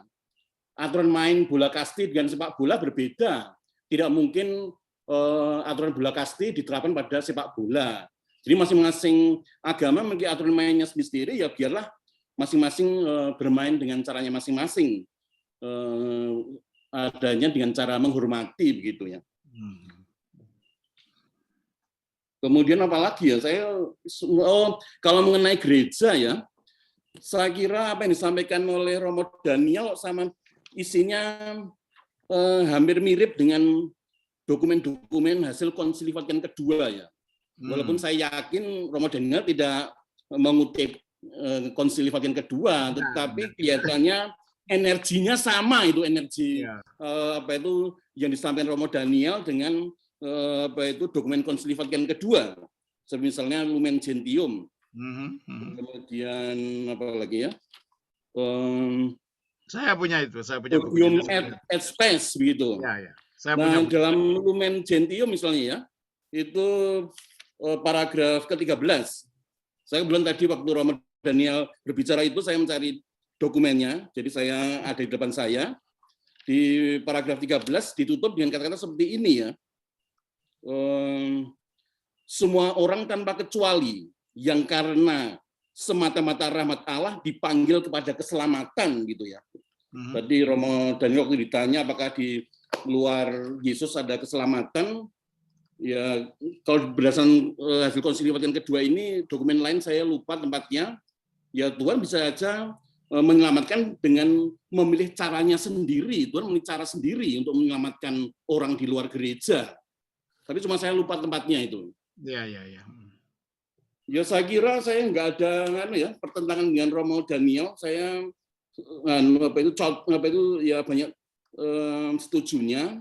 Jadi hanya tanggapan saja ya. Saya terus terang optimis untuk kerukunan. Saya sebenarnya bukan optimis, bukan pesimis terhadap ajaran, tapi masyarakat kita ini loh, memunculnya radikalisme yang ini ya, kita banyak tetapi singkil dibakar, ada lagi tolikara, ada lagi terus-terusan begitu. Jadi saya kok nggak berhenti-henti sih di masyarakat kita ini gitu loh. Ya kalau itu saya kira karena sifat manusia saya nggak pesimis dalam hal itu. Tapi ini loh situasi masyarakat kita ini loh. Itu yang saya pesimis. Ya, saya kira ya memang dalam kelompok-kelompok tertentu ada yang sikap seperti itu. Tadi saya memberikan sharing pengalaman, ya saya hidup berdampingan secara damai dengan siapapun. Kenyataannya seperti itu. Kalaupun di sana sini ada sikap intoleransi bahkan dengan kekerasan, saya kira tidak semuanya melakukan hal itu kan. Ya, Saya masih percaya mayoritas diam itu malah justru mereka yang toleran. Oke, terima kasih. Ya, terima kasih. Itu tanggapan saja. Saya tidak punya pertanyaan. Terima kasih, Pak Agustinus. Terima kasih. Ya. Terima kasih, Pak Agustinus. Romo, ada tanggapan atau kita bisa langsung ke penanya lain? Ya, mungkin penanya lain aja langsung. Baik. Sebelum ke Bung Denny Carolus, kita ke Paris ini, Romo, ya, ke Ibu Rita yang ada di Perancis. Memang sudah ada pertanyaannya di room chat, tapi mungkin Bu Rita bisa menanyakan secara langsung. Silakan Ibu Margareta Yunus. Ini Ibu Margareta di Perancis ini? Iya, di pinggir Paris. Kebetulan lagi di sini, belum bisa pulang. Tadi saya udah tulis pertanyaannya. Jadi kalau berangkat dari ide bahwa Tuhan itu maha baik dan maha pengasih, artinya semua orang akan diselamatkan. Dan semua orang itu punya kesempatan untuk selamat. Pertanyaan saya bagaimana kalau untuk nasib penjahat-penjahat kaliber yang luar biasa seperti ya serial killer, ya penjahat Nazi itu, lalu orang tua yang membunuh, mencabuli anak-anaknya dan berulang-ulang, ayah dan ibu, di Prancis, di Jerman, di Belgia kan akhir-akhir ini cukup banyak. Dan kalau mereka ini tahu, dan mereka ini bisa dibilang nggak peduli tentang nasib mereka nanti, nggak percaya Tuhan atau itu semua, apakah dari pandangan ortodoks gimana, Romo? Mereka ini diselamatkan. Keselamatan itu disediakan untuk seseorang, tapi orangnya harus mau percaya. Orangnya harus mau percaya. Kalau enggak, ya enggak. Gimana itu? Bagaimana diberi makanan enggak mau ambil makanannya? Ya enggak bisa dong. Ya makanan itu semua kamu boleh makan, tapi kamu harus ambil, tanganmu harus ambil itu makan, masukkan ke mulutmu. Kalau enggak, ya kamu enggak akan kenyang gitu loh. Setelah gambarannya gitu.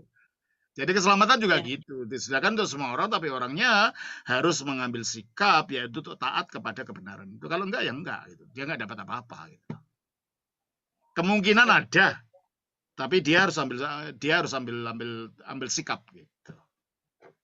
Jadi kemungkinan di akhir hidup mereka menyesal atau bertobat, itu juga pasti ada kemungkinan, tapi kita kan nggak tahu. Kalau orang yang nggak peduli ya. Iya, itulah. Ya. Oke, Bu, terima kasih. Romo, ya, paham, mengerti, makasih. Terima kasih, Mas. Baik. Moderator. Terima kasih, Romo. Bu Rita. Ya, kita ke Blitar sekarang, dari Paris kita ke Blitar. Ada Bung Denny Carolus, silakan, Bung Denny. Mari, Mas Denny. Apa yang mau ditanyakan? Suaranya belum terdengar. Udah dengar. Bung Denny, mohon. Oh, nggak dengar ya? Suaranya belum masuk, Bung Denny. Mikrofonnya mungkin ada tantangan ya? Nggak ada ya? Cek Bung Denny, mungkin bisa cek mikrofonnya Bung Denny. Baik, sambil menunggu Bung Denny, kita mungkin ke peserta lain. Ada Pak Olon Sinaga di sini, atau ke Ibu Yana Friska, silakan. Mari Pak, silakan.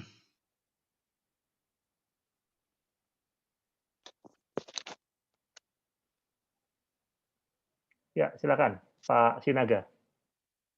Halo, Pak. Selamat malam, Pak Sinaga. Apa kabar nih? Kabarnya luar biasa, dan saya senang bisa mendengar dan bertemu langsung dengan pendeta yang saya hanya kenal melalui Alkitab, pendeta ortodok. Iya, gimana, Pak. Apa yang mau ditanyakan, Pak?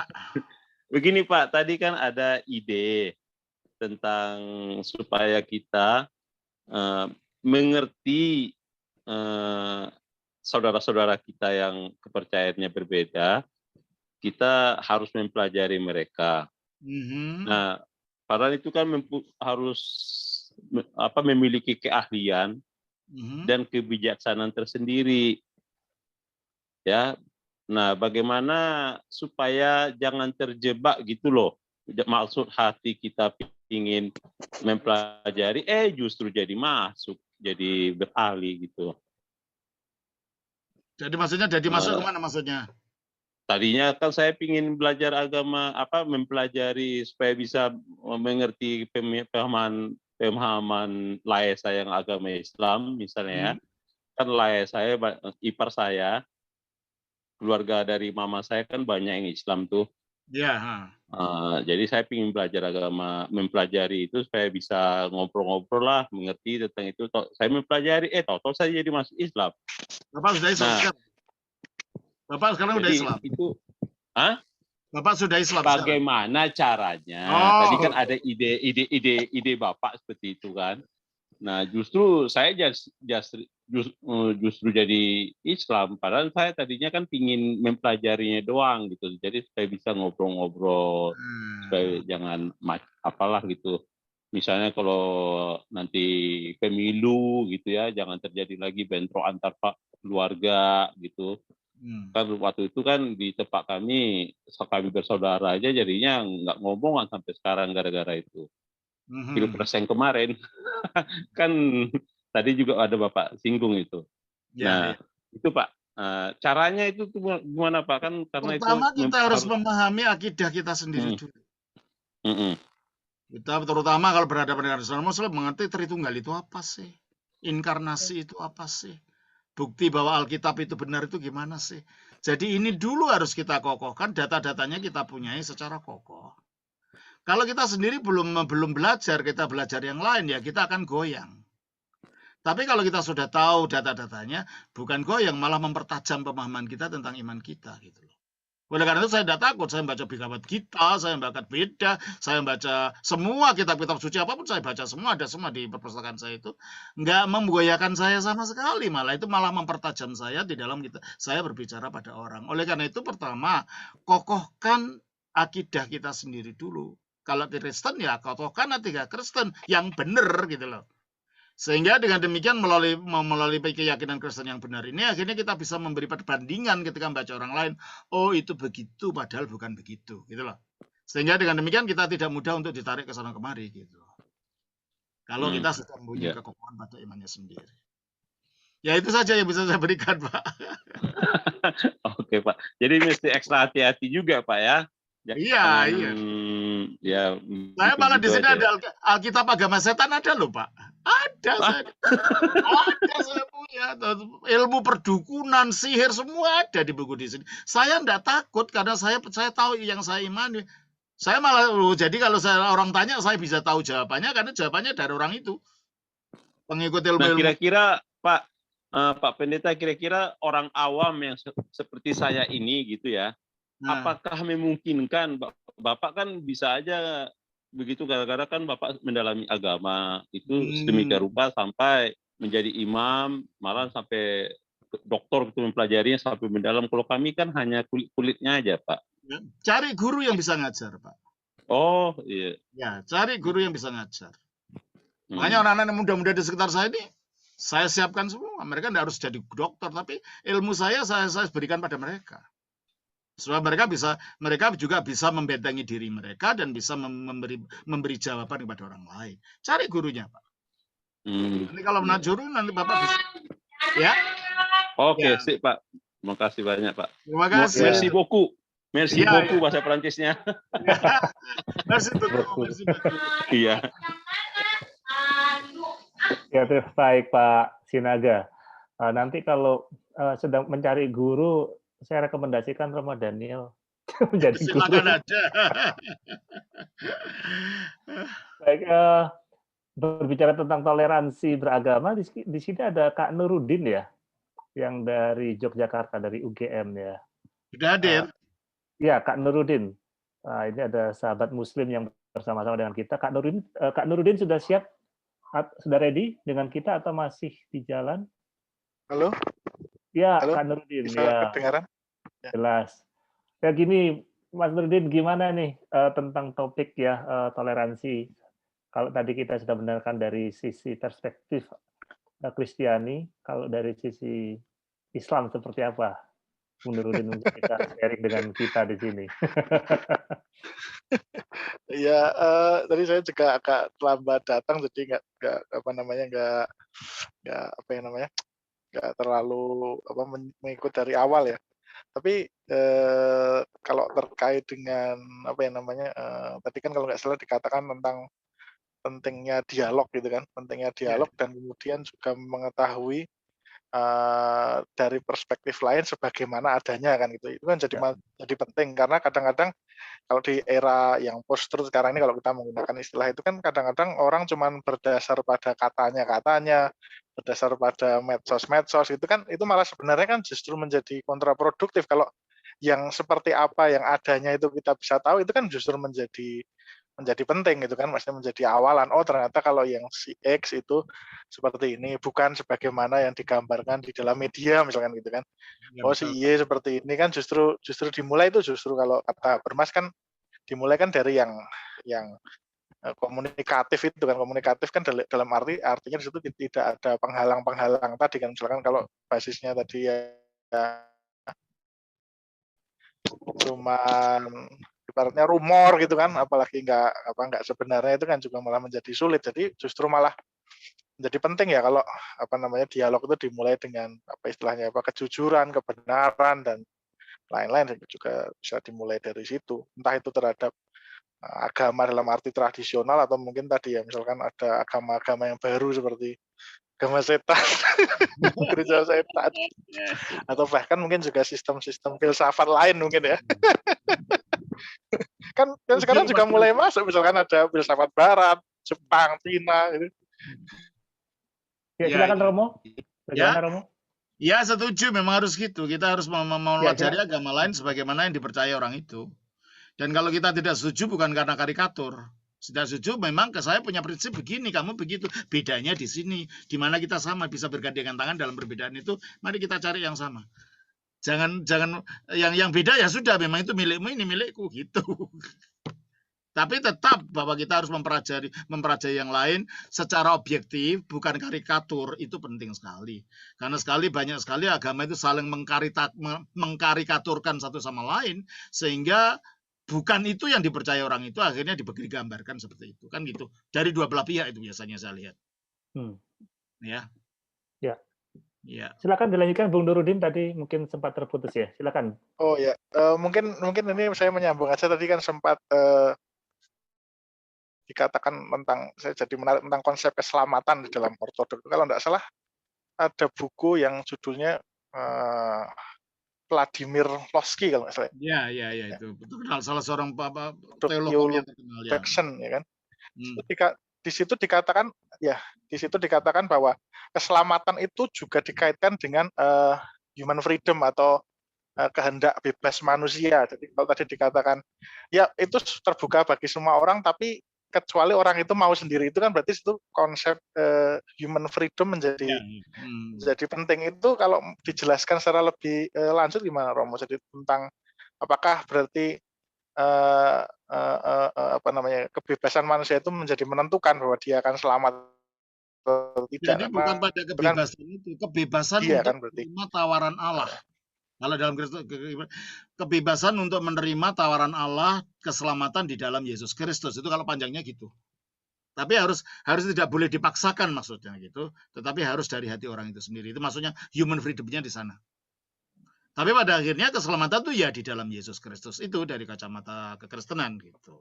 Sebab dialah yang mengalahkan kematian, ya dialah yang akhirnya menyatakan kehidupan yang tidak dapat binasa itu, dan itulah keselamatan itu, bukan sekedar naik surga, tetapi ambil bagian dalam hidupan kekal yang telah dinyatakan oleh Allah melalui firman-Nya yang jadi manusia ini, dengan mengalahkan kematian melalui kebangkitannya. Itu. Jadi itu sumber keselamatannya itu. Human freedom itu hanya sebagai sarana untuk menerima apa yang diberikan oleh Allah ini, yaitu Yesus Kristus. Gitu. Itu hanya sarana saja. Jadi tangannya batin untuk menerima hadiah gitu loh. Jadi bukan human freedom-nya itu yang menyelamatkan, itu ya kalau kita diberi makanan itu sendoknya gitu loh. Tapi kan sendoknya bukan yang makanan menyelamatkan. Jelas ya? Ya. Baik. Sangat Terima jelas kasih. sekali. Ya, terima kasih Bung Nurudin dan Romo. Kita akan coba kembali ke Blitar ya, sahabat Circle sekalian. Apakah Bung Denny sudah bersama dengan kita? Silakan Bung Denny. Memang pertanyaannya sudah di... Ya, coba bacakan itu. Coba dibacakan tuh, Mas. Oke, maaf ya Romo, kebetulan saya pernah belajar tentang Mahatma Gandhi di India, Romo. Setahu saya, Gandhi itu seperti Bung Karno, yaitu ingin memiliki teologi kebangsaan dan nasionalis kebangsaan. Bahkan Gandhi itu pernah belajar agama Kristen dan Alkitab. Padahal di India itu ada gereja Ortodoks Syria, Ritus Malankara di India sampai dengan hari ini. Ya, bukan Ritus Malankara, memang gereja Malankara. Itu kata Ritus itu kadang-kadang dia Katolik. Kalau dia Katolik menggunakan cara ini di Timur. Itu gereja Malankara, bukan Ritus Malankara. Oke. Apakah Gandhi pernah belajar dan berhubungan dengan komunitas gereja Ortodoks Syria atau gereja Malankara di India, Romo? Mohon penjelasannya tentang Gandhi dan komunitas gereja Ortodoks Syria atau gereja Malankara di India. Saya kurang tahu, saya tidak pernah membaca kisahnya secara detail. Hanya setahu saya waktu dia di Afrika Selatan bertemu dengan orang-orang Kristen Protestan yang di Afrika Selatan yang sikapnya sangat intoleran, sangat apartheid.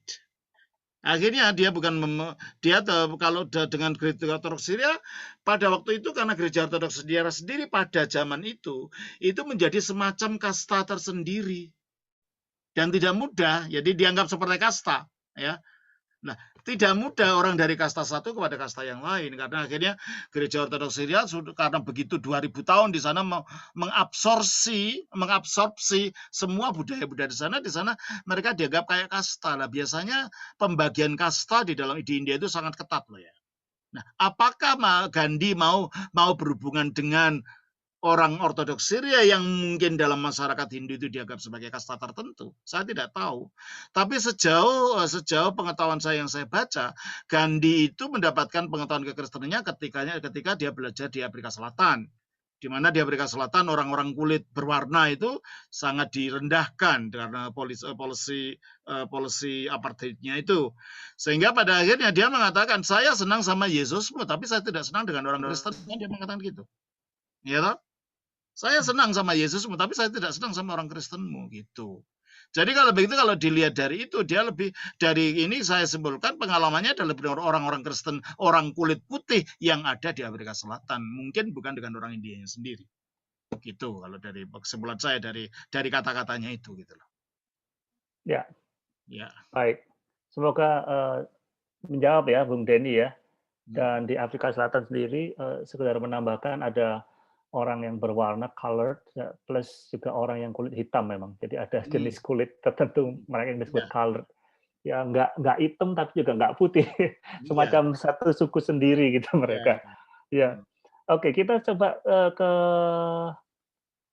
saudara yang atau ini coba ke Brastagi. Saya akan mencoba ke Brastagi. Di sana ada Pendeta Yane Friska. Silakan Kak Yane ya. Mari Bu Yana Friska, selamat malam. Ya, Kak Yana sudah bersama dengan kita, sudah ready, bisa di-unmute. Ya, baik, di-unmute aja ya Sis Yana. Silakan.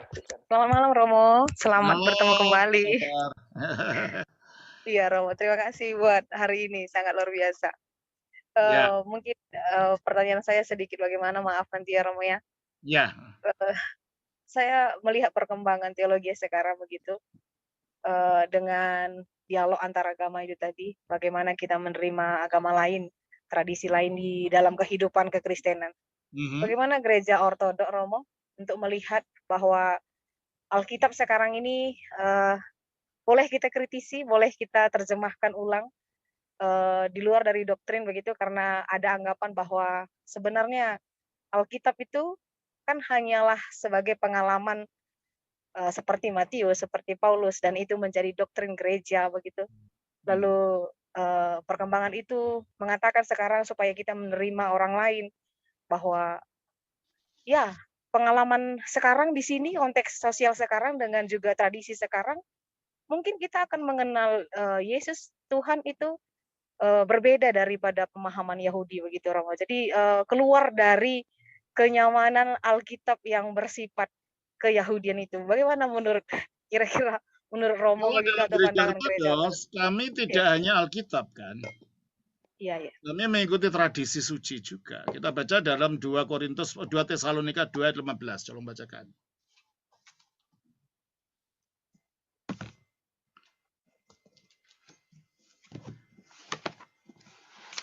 Sebab itu berdirilah teguh dan berpeganglah pada ajaran-ajaran yang kamu terima dari kami, baik secara lisan maupun secara tertulis. Nah itu sumber kami ada 2, lisan dan tertulis, menurut Alkitab. Oleh karena itu Alkitab tidak bisa berdiri pada dirinya sendiri telanjang. Alkitab harus dilihat dalam konteksnya, bukan hanya teks tapi konteks.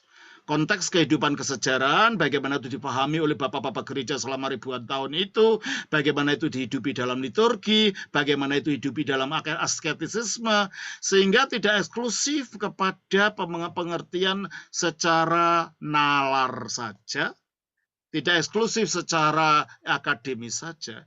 Sehingga dengan demikian kita tidak tergoda untuk yang begitu-begitu. Kita pelajari. Ya, saya pelajari semua itu. Tetapi pada akhirnya kembalinya ketika itu ada pengalaman perjumpaan dengan Allah, bukan teori ilmiah kita yang maju, tetapi pengalaman kehidupan gereja selama 2000 tahun itu. Itu. Kita boleh mempelajari apa saja, tapi pada akhirnya kalau kebenaran itu yang dari Allah itu bukan sumber dari pikiran kita, yang dari Allah itu yang diwahyukan, yang diberikan kepada para rasul, yang dilanjutkan oleh para bapak gereja, yang dialami melalui liturgi, yang dialami melalui asketisisme, dan semua kehidupan itu. Nah, itu loh bedanya pemahaman Ortodoks, kami punya banyak sumber gitu. Jadi ini masalahnya bukan lagi Yahudi atau bukan Yahudi, masalahnya bagaimana Roh Kudus bekerja di dalam gereja selama itu gitu. Oleh karena itu gereja Ortodoks tidak lagi eksklusif Yahudi atau eksklusif Yunani atau eksklusif Rusia atau jadi India, enggak, di mana-mana gitu, akhirnya begitu. Pemahamannya tentang Kristus pun pada akhirnya tidak eksklusif Yahudi juga gitu. Itu jadi kalau dari kacamata begitu, karena kami sumbernya banyak di dalam Alkitab tadi itu disebut paradosis. Paradosis itu sesuatu yang terberi. Ya, dari para rasul, muridnya, lalu dihidupi dalam gereja. Sehingga dengan demikian kita melihat kebenaran kitab suci dari kacamata sumber yang lebih luas ini. Begitu. Begitu, Yana. Baik. Ya. Sudah terjawab, Kak Yana? Ataukah masih ada yang mau ditanyakan? Silakan. Atau mau menanggapi, Sisiana? Ya, baik, Romo. Sedikit lagi, Romo. Karena ini memang sangat berkembang saat ini, begitu, Romo. Ya. Jadi, bagaimana cara Ortodoks mengkontekstualisasikan tanpa tidak dalam pengertian tidak lari dari doktrin itu untuk melihat sang lian itu tadi, gitu, Romo. Bagaimana caranya begitu? Karena kan kadang-kadang kita sangat-sangat inkarnasi. Jadi teologinya teologi inkarnasi. Ya? Kami melihatnya dari teologi inkarnasi. Sebagaimana Kristus itu tanda kutip budayanya budaya surga, lalu turun ke dunia menjadi budaya Yahudi, budayanya manusia. Demikianlah Injil itu supaya bisa tetap sama, harus berani berubah, menyesuaikan dirinya dengan keadaannya. Makanya gereja Ortodoks tidak punya satu tradisi. Ada tradisi Yunani, ada tradisi Arab, ada tradisi Rusia. Nah sekarang di Indonesia tradisinya meng-Indonesia gitu. Jadi dengan demikian tanpa menghilangkan intinya, penampilannya bisa beda gitu. Makanya kalau di Indonesia kami tidak ingin jadi orang Rusia atau orang Arab atau orang Yunani, ya kami orang Indonesia, Ortodoks 100%, Indonesia 100% gitu loh. Ya. Ya.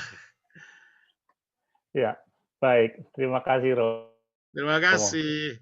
Satu slogan yang sangat indah ya. Ya. Ortodoks 100%, Indonesia 100%. Dan dulu Monsinyur Sugio Pranoto juga pernah mengungkapkan hal yang sama, 100% oh iya, beliau mengatakan begitu. Katolik, 100% Indonesia. Baik, kita akan mencoba mungkin ke Pak Indra Wijoyo, apakah sudah ready dengan kita? Silakan Pak Indra, jika ada pertanyaan bisa langsung diajukan secara langsung saja. Pak Indra Wijoyo. sudah bersama-sama dengan kami? Jika belum bersama dengan kita semua, mungkin saya bisa ke Pak Wijanadi. Pak Wijanadi Habakuk ya. Monggo Pak Wijanadi, bisa di-unmute dulu atau dinyalakan kameranya jika sudah siap. Oke, tampaknya kamera dan oke, bisa Pak ya. Oke, nggak apa-apa Pak, di-unmute aja. Silakan Pak Wijanadi. Bisa di-unmute Pak?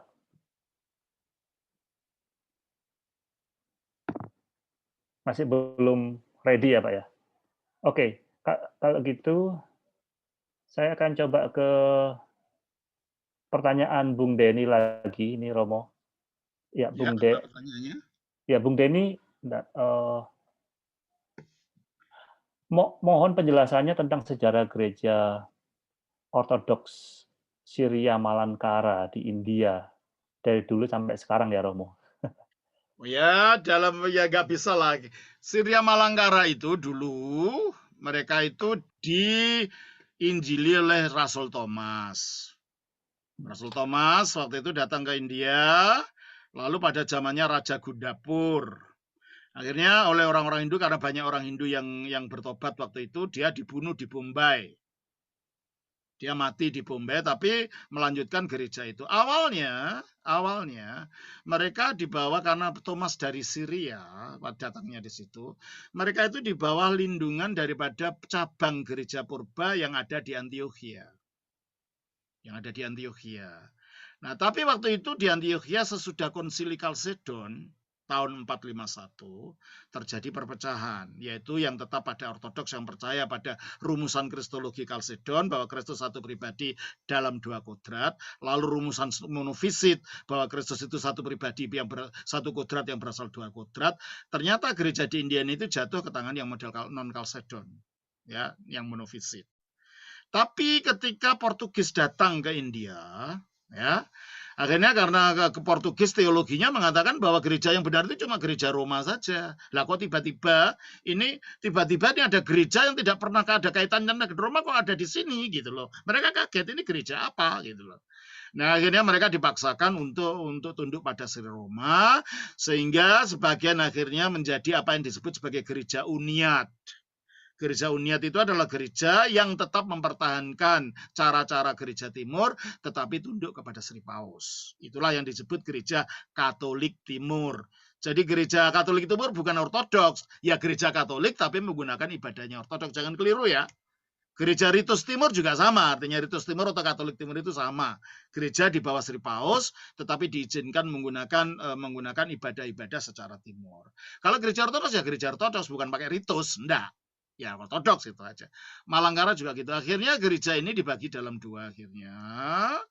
Gereja yang akhirnya mengikut kepada Sri Paus itu disebut gereja Malankara. Tetapi yang tetap mempertahankan Ortodoks itu gereja Saint Thomas. Jadi gereja Thomas India itu gereja yang tetap Ortodoks. Tapi Malankara itu yang sudah mengikut Sri Paus. Jelas ya? Sehingga bentuk luarnya sama, tetapi ternyata di dalamnya enggak. Yang satu itu tetap mempertahankan tradisinya dari zaman para rasul dulu, yang satu yang akhirnya dipaksakan oleh Portugis untuk tunduk kepada Sri Paus. Jelas ini ya? Nah, di dalam gereja Ortodoks itu sendiri, yang Ortodoks yang Thomas itu ada yang disebut sebagai Yakobit, yaitu pecah lagi yang akhirnya kembali kepada patriark monofisit yang di Syria. Sehingga ada empat sekarang. Yang satu, yang sesudah ikut Malankara tadi datangnya Inggris, dipaksa jadi Anglikan. Jadi ada 3 kelompok gereja Syria yang ngikuti Anglikan, yang ngikuti Sri Paus, yang ngikuti Syria, dan yang berdiri sendiri. Gitu. Saya yang kenal yang berdiri sendiri. Waktu saya ke India kemarin, saya diundang yang berdiri sendiri ini. Pusatnya di Dewa Lokam di sana. Ya, gitu ceritanya. Sudah, Mas Denny ya? Jelas ya? Iya. Panjang ya Romo ya, sejarah gereja di India ini Romo ya. Thank you Bung Denny yang sudah menanyakan ini, semoga bisa menjawab pertanyaan dari Bung Denny. Saya coba ke Pak Prokopius ya, mungkin ada pertanyaan. Silakan Pak Prokopius, tidak perlu dibuka kameranya kalau memang sulit Pak. Bisa di-unmute aja Pak Prokopius, silakan. Pertanyaan bisa diajukan langsung kepada Romo Daniel. Ya, Pak Prokopius, apakah sudah siap dengan kita? Tampaknya Pak Prokopius ini dari Gereja Ortodoks Timur juga ini, Romo. Ya, Tampaknya. Surabaya itu. Saya kenal orang Surabaya, saya tahu dia. Oh. Oke, belum siap banget. Mau tanya apa? Tampaknya belum ready, Romo. Kita sampai jam berapa, Mas? Sampai jam berapa kita selesai? Kita sampai maksimum 10 menit lagi, Romo. Oke. Oke, mungkin saya ke Pak Chandra Kuwoso lebih dulu ya. Pak Chandra, selamat malam. Silakan Pak Chandra. Jika ingin mengajukan pertanyaan atau kawan-kawan yang lain yang mungkin belum sempat memberikan pertanyaan via room chat, bisa di-unmute lalu menanyakan kepada Romo. Silakan Pak Chandra. Sudah jelas, Pak Dimas. Jelas, masih belum. Makasih. Oke. Baik Pak Chandra. Baik, sahabat Sirkos, sebelum kita ke penanya berikutnya, di bulan Mei saya mau ingatkan bahwa Sirkos juga akan mengadakan kelas baru, yaitu kelas rasionalitas yang akan diampu oleh Romo Setiowibowo SJ dengan tema mengenal filsafat stoikisme atau atareksia. Sahabat Sirkos yang ingin mengikuti kelas ini dapat mendaftar melalui link yang sudah tercantum atau ada di room chat. Kemudian ada kelas Jumat bulan depan yang diadakan kembali dengan pengampu, yaitu Profesor Dr. Bambang Sugiarto dari Universitas Parahyangan Bandung. Sahabat Sirkos yang ingin mengikuti kelas tersebut dapat mendaftar melalui link yang sudah tersedia, atau bisa menghubungi Minci di nomor 0888 6193 103. Nanti Profesor Bambang Sugiarto akan membahas tentang filsafat dan sains, dan juga nanti dalam kelas terakhir akan membahas tentang memento mori atau mengingat kematian. Satu tema filsafat yang tidak asing bagi kita tentunya. Saya akan coba ke Pak Jonathan Pak Pahan ya. Sudah bersama dengan kita, Pak Jonathan Pak Pahan. Silakan. Pak Jonathan Pak Pahan.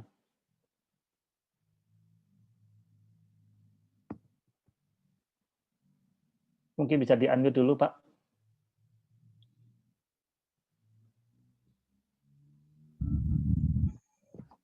Ya, silakan Pak Pahan. Kurasa sudah cukup lah Pak. Oke. Ini Romo sudah jelas sekali ini Romo penjelasannya ya. Saya langsung aja kembali ke Jogja deh, ke Bang Nurudin ya. Silakan Bang Nurudin. Senang sekali nih ada Bang Nurudin bisa memperkaya dari sisi Islami ya. Silakan. Halo. Halo, dengaran? Clear. Silakan Bung. Saya jadi terpikir Romo tentang dialog tadi kan. Dialog kalau dalam arti yang lebih luas, misalkan kan gereja Katolik memulai dialog dengan saintis gitu misalkan, dengan sains modern dan lain-lain semacam itu. Kalau dalam gereja ortodoks itu apa ada arah ke sana, misalkan tanda kutip rekonsiliasi agama dan sains. Dan yang kedua, bagaimana misalkan dialog dengan gerakan-gerakan, ya teruskan.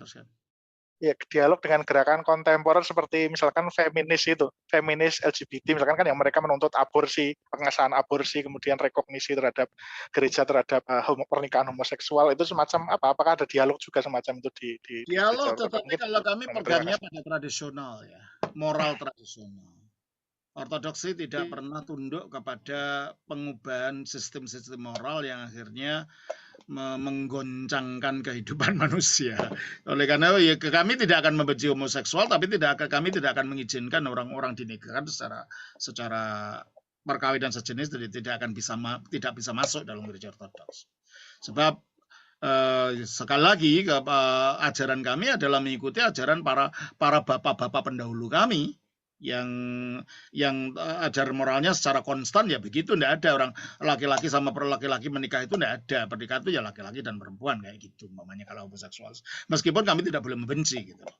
Kita tidak boleh membenci orangnya, tetapi kalau harus menerima mereka mensakramenkan dalam pernikahan, itu namanya bukan sakramen, itu malah pengejekan kepada yang suci gitu loh. Jelas ya? Iya. Kalau Ya, terkait kami dengan ada sains dialog, tadi, ya, saintis kalau kami karena pendekatannya kalau pendekatan agamawi itu adalah bersifat wahyu. Oleh karena itu kami tidak pada pendekatannya bukan pendekatan akademis. Kami namanya pendekatan semacam tasawuf kalau Islam. Namanya hesychasma. Jadi kalau kami melihat Allah itu melihat dari pengalaman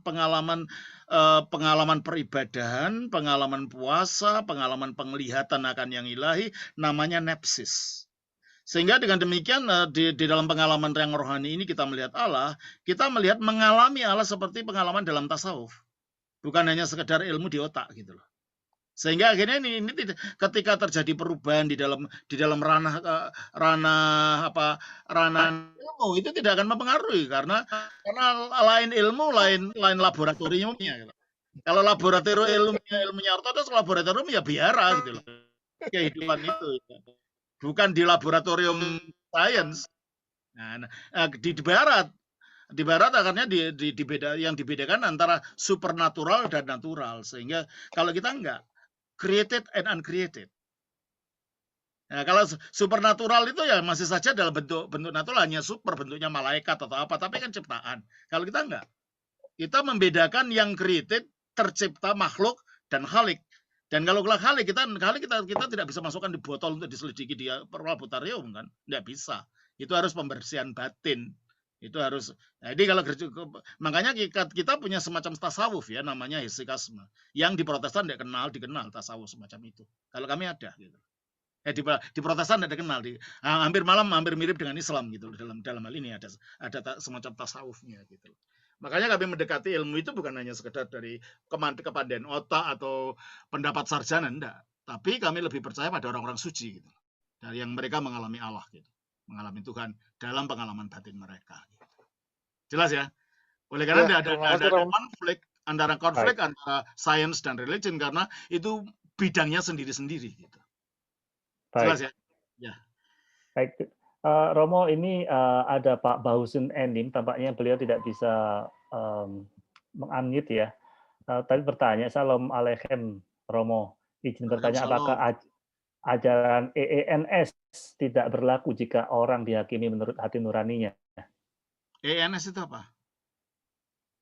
Pak Bahusin mungkin bisa menjelaskan pada Romo, apakah singkatannya nih ya, kepanjangan dari apa ini ya, EENS ini? Silakan Pak Bahusin Enim. Karena disingkat juga ini Romo di room chat. Oke. Pak Bahusin bisa di-unmute dulu Pak mikrofonnya. Sambil menunggu Pak Bahusin ya, karena waktu kita sudah singkat waktu kita sudah mepet banget ini. Ya. Sahabat circle saya kita coba ke Eropa lagi Romo, terbang lagi ke Perancis. Ke Bu Rita Yunus. Bu Rita, silahkan. Ya, satu lagi Romo. Suara saya kedengaran ya? Ya. Menyambung yang tadi Bapak dari Pak Dedi bertanya, bagaimana posisi gereja Ortodoks mengenai eutanasi, bunuh diri, bayi tabung, dan aborsi? Enggak, itu tidak bisa diterima. Tidak bisa diterima. Oke. Eutanasi itu kita tidak punya hak untuk mengambil nyawa manusia. Nggak bisa. Jadi hampir sama dengan posisi gereja Katolik ya? Dalam hal itu ya. Secara prinsipal. Ya. Makasih, Romo. Terima kasih. Ya. Thank you, Bu Rita. Pak Agus, terakhir Pak Agus ya. Monggo Pak Agus. Ya, baik, saya sebenarnya tidak tanya, cuma tadi kan ada pertanyaan EENS, saya bisa mencarikannya. Monggo Pak. Extra ecclesiam nulla salus, di luar gereja tidak ada keselamatan itu loh. Iya. Itu kan artinya Kiprianus. Kita hanya menyambungkan aja. Ya, itu kan ajaran dari Kiprianus. Artinya gini loh. Kalau kita berbicara gereja bukan organisasi, bukan gedung. Gereja itu persekutuan orang percaya disatukan dalam iman yang sama, di dalam sakramen yang sama, di dalam mata rantai keimaman yang berasal dari para rasul itu. Jadi kita tidak mungkin hidup di luar gereja, dalam arti kita tidak mungkin bikin perjamuan kudus di dapur, bikin sendiri kan tidak mungkin. Harus ada yang melayankan kan. Lalu kita baptis di sungai, kepala kita masukkan sungai sendiri kan tidak mungkin. Jadi gampangannya gitu. Jadi kalau ekstra kita butuhkan gereja untuk sarana-sarana itu. Makanya kita tidak mungkin mendapatkan keselamatan tanpa bantuan gereja di luar gereja, karena nanti ada sakramen, ada apa kan kita tidak bisa melayani sendiri. Nah, dalam arti itu mudahnya gitu aja gitu loh.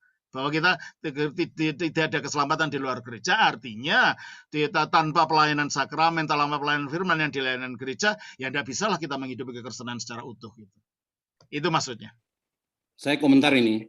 Saya komentar.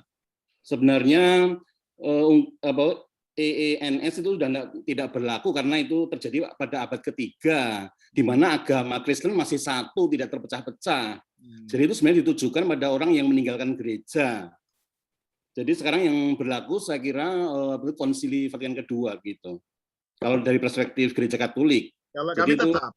Ungkapan zaman dulu, rumusan itu sendiri sudah tidak berlaku karena dirumuskan ketika yang ada hanya satu gereja itu, dan juga belum ada agama Islam karena abad ketiga. Itu komentar saya begitu. Itu hanya komentar aja lah. Ya, kalau di gereja Ortodoks tetap, karena gereja biarpun berpecah tapi kesatuan tetap ada. Yang pecah itu bukan gereja, kesatuan tetap ada karena kesatuan terberi gitu loh, bukan diciptakan. Itu. Oleh karena itu, terima kasih saya atas penjelasan dari Romo Daniel ya, terima kasih. Ya, terima kasih. Terima kasih. Tidak, Mas. Ya, silakan Romo mungkin bisa memberikan satu ya, saya kira ya ini perlu sekali, banyak sekali, makin banyak orang Kristen makin terbuka juga untuk mempelajari hal-hal yang demikian ini, dan juga untuk membuat bagaimana dialog itu bisa menjadi kenyataan yang sampai ke akar rumput gitu loh. Di negara kita ini terutama. Sebab kalau dialognya itu hanya di atas meja, di atas kertas, nanti yang di bawah itu tidak disentuh, padahal masalahnya di bawah itu yang sering menjadi masalah itu di bawah. Nah, bagaimana cara ya apa yang kita bicarakan di atas ini akhirnya sampai ke bawah? Caranya gimana? Itu harus cara yang harus kita cari gitu. Tapi memang bahwa dialog itu nggak bisa dihindari. Kalau kita ingin saling mengerti dan ingin menumbuhkan satu masyarakat yang dapat berdampingan. Sebab makin kita tidak saling berkaitan, makin kita bermusuhan, makin tumbuh tembok yang makin tinggi gitu. Oleh karena itu memang dialog itu tidak harus dijalankan. Begitu dari saya, Mas Dimas. Terima kasih. Baik. Ya. Loh, Pak Mati. Sekalian, Indonesia merupakan negara yang terkenal dengan kebinekaan ya, suku, etnis, ras, budaya, dan agama. Dan masyarakat kita adalah masyarakat yang multikultural. Selain itu, masyarakat kita juga dikenal sebagai bangsa yang religius. Dan masyarakat merupakan sebuah interaksi dalam sosial, dan agama yang merupakan aspek yang paling dekat dengan masyarakat. Salam khas Shalom merupakan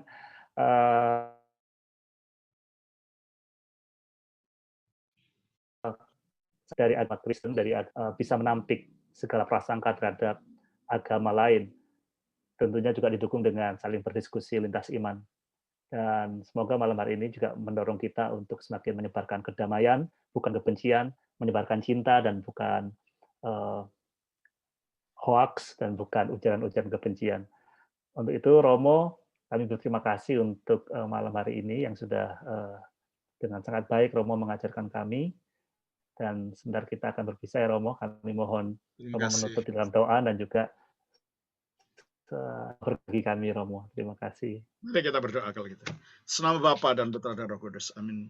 Bapa Surgawi, di dalam nama firman-Mu yang telah menjadi manusia, Yesus Kristus Tuhan kami mengucapkan terima kasih atas saat ini karena perkenan-Mu juga kami boleh berkumpul secara online ini. Dan kiranya Tuhan, apa yang telah kami bicarakan ini membawa kemuliaan bagi nama-Mu dan menolong kami di dalam interaksi kami, di dalam dengan sesama kami yang lain iman dengan kami. Dan kami mohon kiranya damai sejahtera akan menyertai kami dan negara kami. Dan kami doa untuk Pak Jokowi, untuk kabinetnya, untuk anggota DPR dan MPR. Tuhan, untuk bangsa kami, berikan damai sejahtera bangsa Indonesia ini. Dan kiranya damai Kristus menyertai kami semua. Kami akan pulang Tuhan, kami akan mundur. Kiranya Engkau beserta kami dan nama-Mu tetap dimuliakan di dalam diri kami. Karena kami mohon di dalam nama Kristus penyelamat kami. Kemuliaan bagi Sang Bapa, Sang Putra, Sang Roh Kudus. Amin. Terima kasih. Amin. Terima kasih Romo, terima kasih sahabat Sirkus. Jangan lewatkan keju pekan depan di pertemuan terakhir.